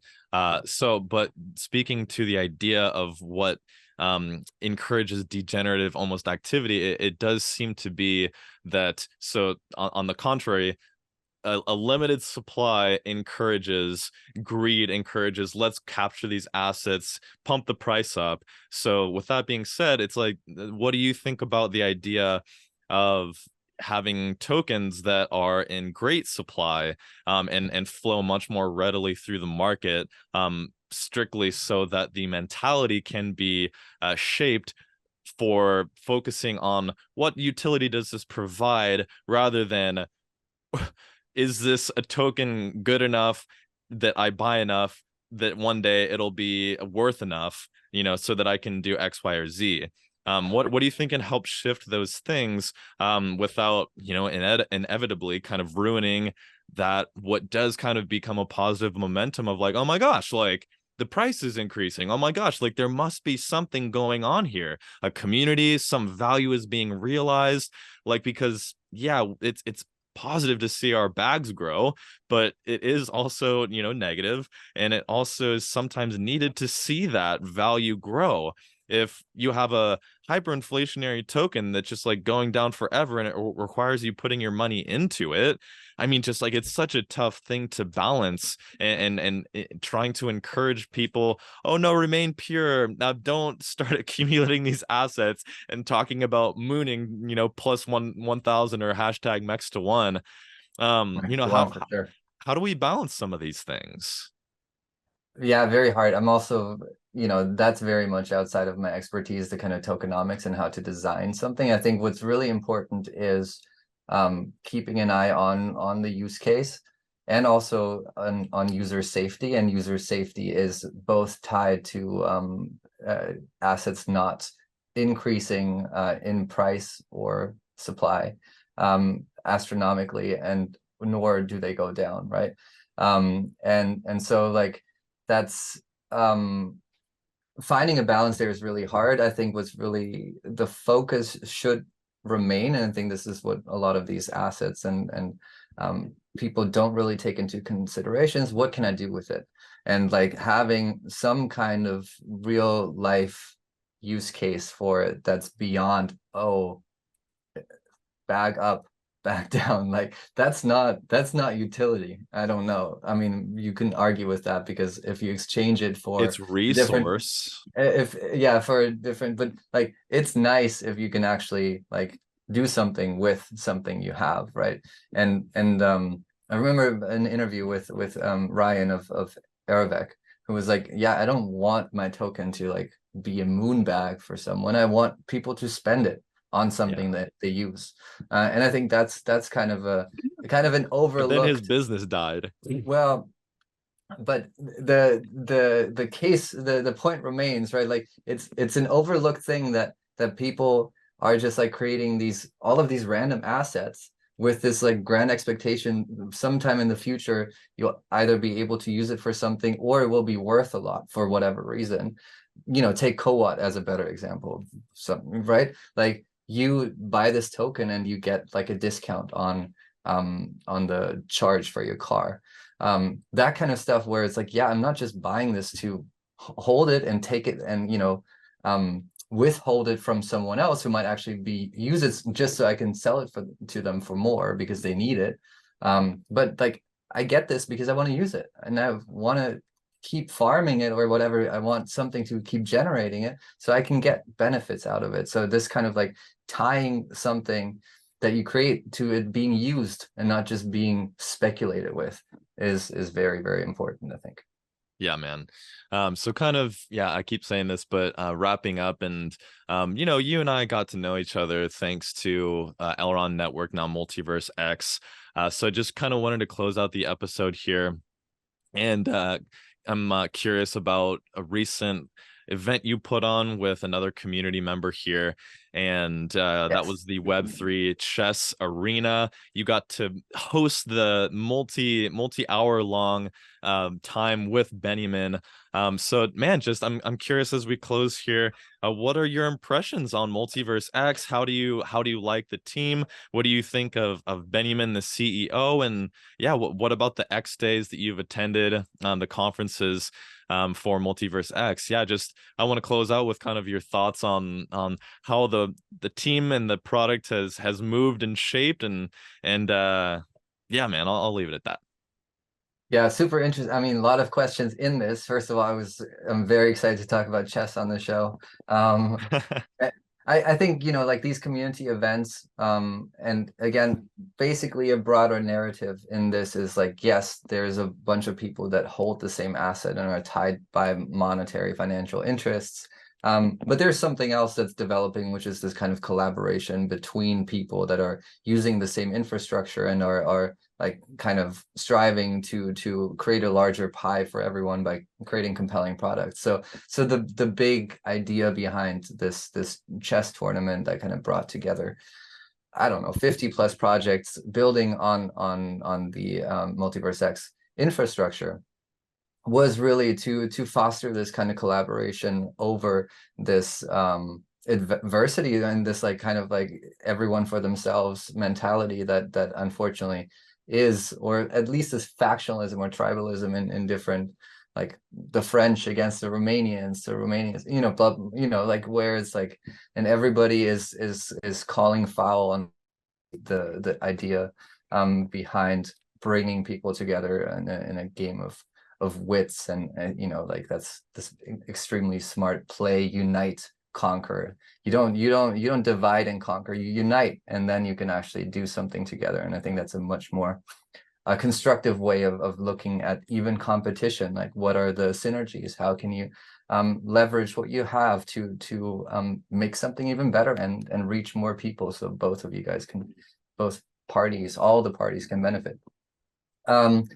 As far as the broader ecosystem or team is concerned, I think the reason I'm like my project is on Multiverse X was not so much like this tribalism thing. It just at the time when we started Multiverse X, so Elrond was just the best infrastructure for what we needed.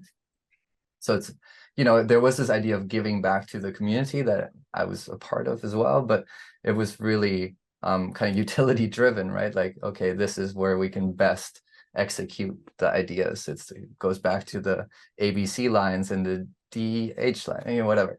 So it was just the best product that was on the market, and that's what we chose it. But I will say that I've been through in my early days of learning about all the different blockchains that existed and solutions, like the only solutions oriented and user oriented white paper that I've ever read to this day, I think, except the Near one might be, and the Sui one might be pretty close. But like back then, it was the only thing that had anything about users. Essentially everything else was just like, yeah, here's like some numbers, and here's some tokenomics, and here are some abstract architecture problems. And this one was like, well, we're in the business of making blockchain accessible and usable for everyone, or for the next billion at least. So that was something that I think this kind of grander vision was always something that I found compelling, and I think it's something that shows in the way that the ecosystem was set up and now has developed as well. Like in this sense, the kind of like multiverse name is a little bit deceptive, because it's, yes, I mean, we're all living, or we will be living in the multiverse, and this is kind of the blockchain that aims to service that, all the worlds. But I think it's really a foundational layer that can be used for so many things. And so like this concept is very abstract, and the name maybe a little bit distracts from the real immediate applications that are possible right now. So like I think in terms of vision and execution, and having a cohesive kind of idea for the products that are being released, is, I mean, it's one of the still, I think, one of the best blockchains out there. Cool, man. Well, time is run short here, sadly, but dude, thank you so much for all of the responses you gave to my questions and conversation. I always think that it's a great treat to share time and space with you. And I encourage everybody to follow Lucas here on X, formerly Twitter, at Chessucation, as you can see on your screens there and in the description below. Also wanted to make mention to that in the 21st through the 23rd, you'll be doing a 3-part series on X live Twitter spaces with a great deal of different community and team members from MultiversX.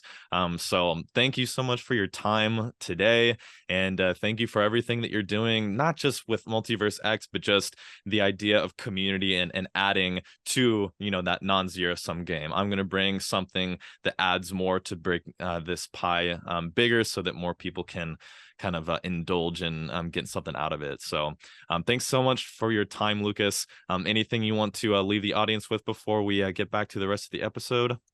No, I think just thanking you for making the time, and also obviously, one of the big things that I learned, I think early on Twitter, was the way that it could be used to communicate ideas and educate. And I think you were one of the first accounts that really stood out, to like, sharing specific knowledge that you had in a way that made it accessible for other people. So I think that really set the tone for a lot of creators that exist in the space now. So yeah, thank you for your contributions there, and yeah, for everyone else, follow Steven. Thanks for that shout out there, Lucas, and look forward to seeing you sometime in real life soon enough. Welcome back to the show, everybody. I hope you really enjoyed that conversation I had with Lucas. I know I really enjoyed it, and be sure to catch those live Twitter sessions happening on his account early this coming week. So we're going to get into a quick technical analysis here. So check out the screen in front of you. I wanted to start off today with looking at Bitcoin addresses with a balance over 1 Bitcoin. We're not going to spend too much time looking at this, but just another metric to consider, that at the top of the previous bull run, comparing the amount of wallets that have at least 1 Bitcoin in it has clearly been on the rise. And the reason that I start with Bitcoin is really because it's the market leader and kind of sets the tone for where the money is flowing. Last week, we saw that EGLD pumped versus Bitcoin plus 50%. We're going to get to that in just a moment here. But that's really key and really pivotal for growth, is when an altcoin grows against Bitcoin, because sometimes the Bitcoin to US dollar increases, but the underlying value of your altcoin versus Bitcoin isn't changing. So the USD chart makes it look like it is increasing in value, when in reality, that's just the underlying Bitcoin that is increasing the value of the US dollar that your altcoin is worth. I know that's a little confusing and redundant, But that's the main reason that I consider the Bitcoin chart with altcoins to be more significant. So therefore, looking at Bitcoin, it's important to get a better understanding of what role it plays in the market. So I have been watching this for a while now, which is just the Bitcoin to US dollar chart.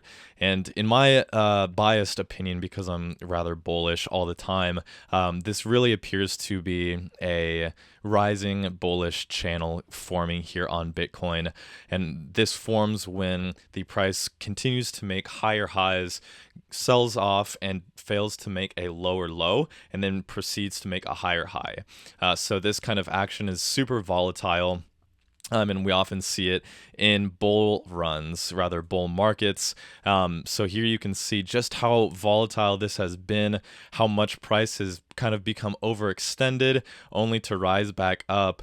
And we're just in a really kind of worrisome place only because the price has moved to basically its highest price since the last bull run, really.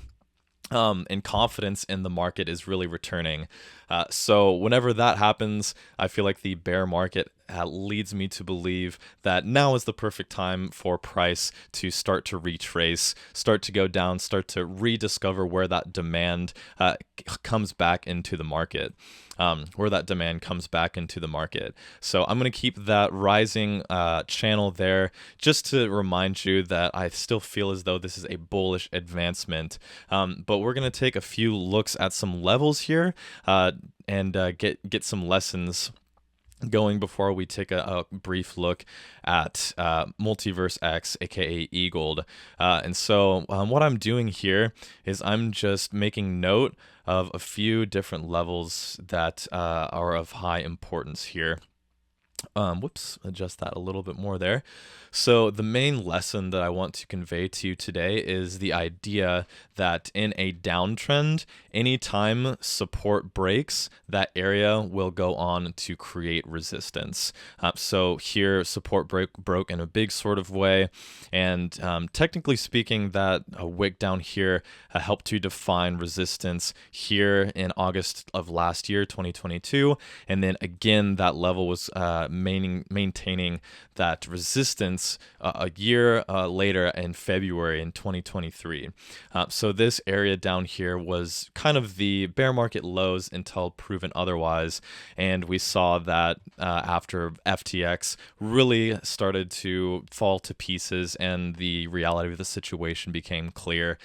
So the price has moved quite well off of those lows, but in order for the bull market to really take shape, there needs to be the sentiment, the feeling, the attitude from investors that this is a good investment. And after a year, 2 years of downward movement, it takes a lot of strength for Bitcoin to show that it is bullish. So obviously, price has risen almost a whole 100% from those bear market lows a year ago. And since that point, we have gotten a lot of activity, but we have not really decisively broken any real feeling of bearish possibility. Each of these markers that I've drawn on the chart in front of you, each of these lows has always been accompanied with worries that we're going to go lower. When in September, it was a worry that we were going to go back to retest 20,000. In March, it was a worry that we were going to go back and retest the lows at about $16,000. So altogether, we see this taking shape where the price will actually go back down to retest a level that was once resistance. And that illustrates the point that, on the contrary, I talked about the bear market, but now in a bull market, the resistance levels, once those resistance levels on the way back up, those levels are broken, then odds are, as we'll see here, the price will come back down and the top of that resistance, that has now broken into a higher high will actually serve, ideally in a bull market, as support. So we kind of gain confidence that we are in a bull market versus a bear market solely based off of how that support level either holds up or fails. And here we saw back in February of this year, this was a resistance level that was defined, as I already mentioned, was defined on the way down. So this resistance level is still here on the way back up, but it was technically first touched here. But the point that I'm making is that this was rejected, resistance. And this point here, we had a rising bullish channel here, and price broke up and out. That was a all-time high for that year.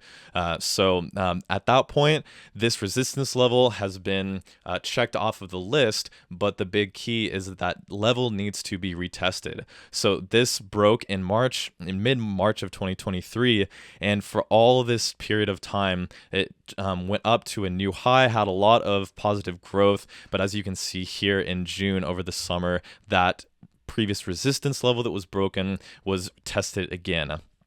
So this was really great, really constructive to see that this support level is kind of confirmed here, but the skepticism and the fear from investors in the market, although we did get a new higher high here at the end of summer in July of this year, 2023, we didn't really make an impressionable higher high, and especially the fact that we came down and again we retested this level at about $25,000 for support. And that was the most recent kind of drawdown that we had that was really kind of a make or break moment. Are we really going to go back and retest 20,000? Because if we get back to 20K, then 16 and 15 start to be on the back in the table. The bearish narrative can really take over. And obviously, we're here to try to make good investment decisions. So all this to say, this level that was once resistance has officially been passed for now. Big keyword there, for now, as support. So I think that the fact that this higher high in July did not make that much higher high versus what we saw in April leads me to believe that this is a very much this is a range of accumulation. So if the price really started to get out of hand back towards the end of summer, if we started to push towards 35,000 back in summer, and then we got some more volatility downwards, that would lead me to believe that we perhaps at this moment, we may be going down to test further levels below. But the fact that we double tested that range and that level at $25,000 where we've noted that resistance that we broke, retested a second time, and now this 10% green candle we got in late October there was a very, very positive, very constructive indicator that this was accumulation, that each of these sell-offs, even though it was clear the bullish momentum off of those moves, those green candles, it's like very difficult to maintain composure and kind of understanding where the market is kind of living. So at this point, the bear market is still has its hold on me from the standpoint that I'm a little bit worrisome about the price. It's looking great. It's looking healthy. We're putting in a series of higher highs and higher lows, creating this bullish rising channel that's actually separating, which is even more bullish. So it's a big look at what we're kind of facing in front of us, which is a very, very pivotal level. And I'm just going to mark it here because these resistance levels and support levels can always and tend to form in areas that we had a lot of price activity. So back in January 2021, here, this was a long period of time that we spent here, June 2021. And then again, on the way down, we saw this as a huge area that actually did get a nice little bounce. But of course, that area did not hold and ended up falling to pretty dire levels there. So this level that we are at right here, $36,000, is extremely key. And the reason that it is extremely key is because, in my opinion, this level should hold very firm, very strong resistance. Why? Because of those levels that I just pointed out, those long-term levels. This has been traded at many, many times, and it has provided support at times, and it has provided resistance on the way back up, actually now for the first time. And that's why it's so key.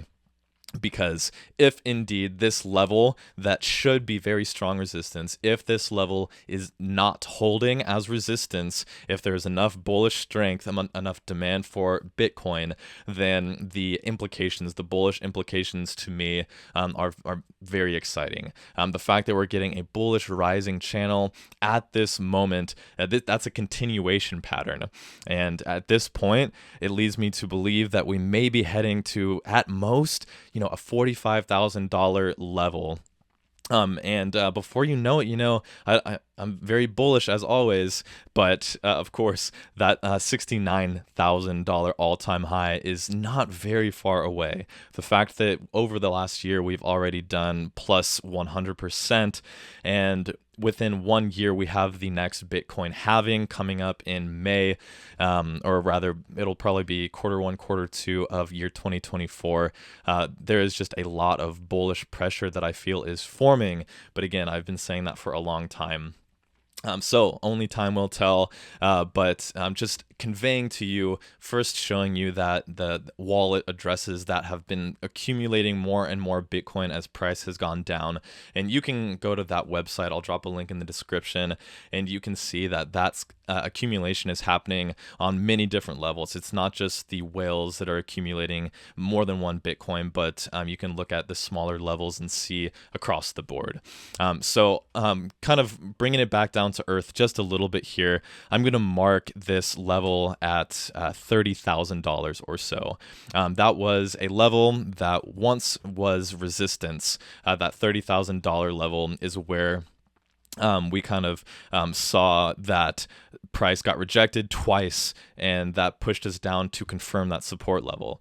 So again, the point that I made there was when resistance breaks on the way back upwards, that area may become support, but of course it must be tested.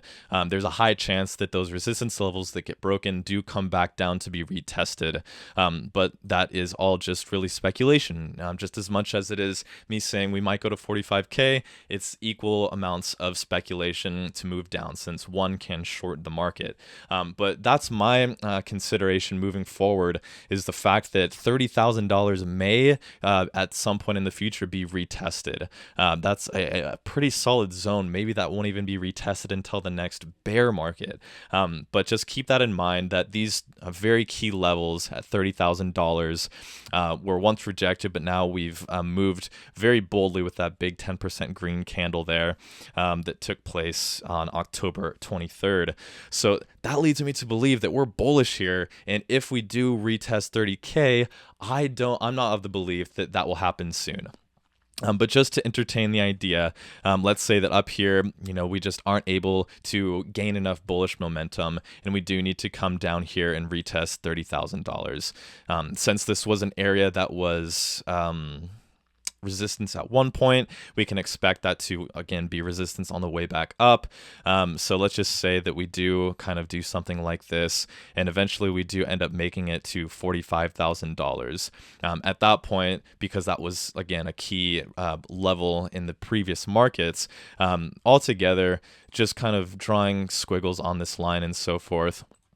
It's really hard to really just gauge where the market could be, but just keeping in mind the idea of what the markets tend to do. That's kind of a situation perhaps where we do break down from this level to retest $30,000 again, but in the bullish chance that we do start to move up with solid momentum, solid volume from here is something that could very quickly take us to $40,000. Surpassing the $38,000 level will be very good for bullish momentum. I think if we break 38,000, 45,000 is on the table. And at that point, I would very much expect for us to either get one more final blow off top where we then really just come sharply down to retest this level, which we'll just call a 48,000. So if that does kind of take place, this is just entertaining some ideas here because everybody wants to consider when an all-time high may take place. And altogether, considering the bullish narrative and the tokenomics behind the Bitcoin halving, I think that within a year, there stands the chance that we will break an all-time high. I want to be much more bullish than that just because I feel very confident about the market. But the main difference that I think will separate the coming bull market from previous cycles is that I do think that the Bitcoin market will find a happier price. I think that Bitcoin will find a better value of its worth. Obviously, we know since Bitcoin first came out, it's been improved upon time and time again, and many of you are bullish on EGLD. So in a world where altcoins, in a world where another layer one rises and starts to gain a great deal of momentum because it is superior technology, then there is implications to the Bitcoin price. But that's kind of what I'm looking at with Bitcoin there. And drop a comment if you have any questions about that. I think it's fun to talk about, and I'm always happy to touch on it. So that was a bit of time there spent on Bitcoin because it's just so important. It really gives us an idea of where the market is feeling. So looking now at EGLD, our lovely EGLD here, everybody loved that plus 50% candle we got. And here we are looking now at what I am hoping, fingers crossed, of course, that this is here's our wick up here. And then this to me looks very much like a cup and handle, which, this is the cup, this is the handle. The best times to purchase back in for profit is going to be at the bottom of the cup and the bottom of the handle here. So now this could get invalidated if we stretch below this lower wick here.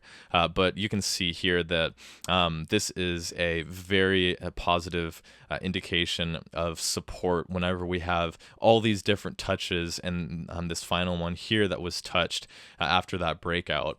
As I mentioned, whenever levels break on the way down, they will be resistance on the way back up. And once those levels are broken on the way back up, odds are they will get retested at least once, who knows how many times, but altogether, there is a chance that we do break and come back down to really retest the what are for now bear market lows.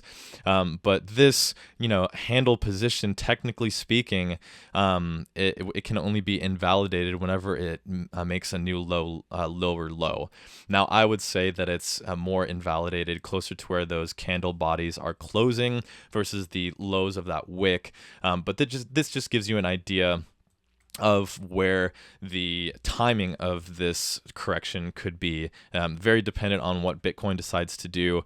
But altogether, I think that this is very constructive and something we would really expect from a increase that popped plus 50% a bit against Bitcoin. It's very healthy to see that we've retraced that green candle just about halfway. And at this point, these marks here that I've marked on the chart, these are coming back and retesting levels that were already visited on this cup and handle.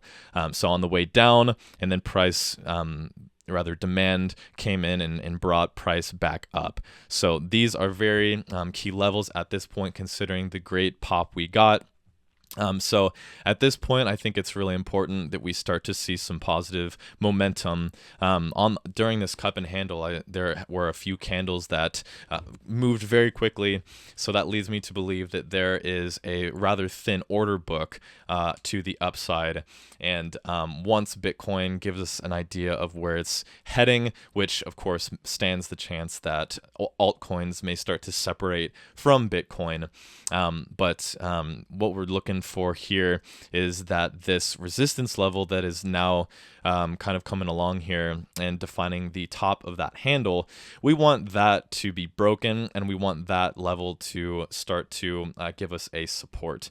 So looking for a bounce, looking for something that brings us back up to retest these candle body closes rather than that huge wick up top. But it's really important to know that, kind of stretching out the time here, that if, and I expect us to, but if we do end up filling in, if price does end up filling in this upper wick, I think that the pace, the time that it takes to revisit that level is going to be key. But no matter what, if we do fill in that wick, it's going to be very positive.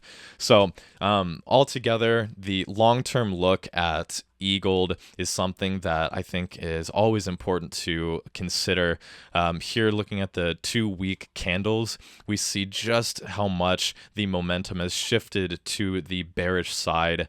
Since those tops in 2021, it's just really been a long and slow and drawn out bear market.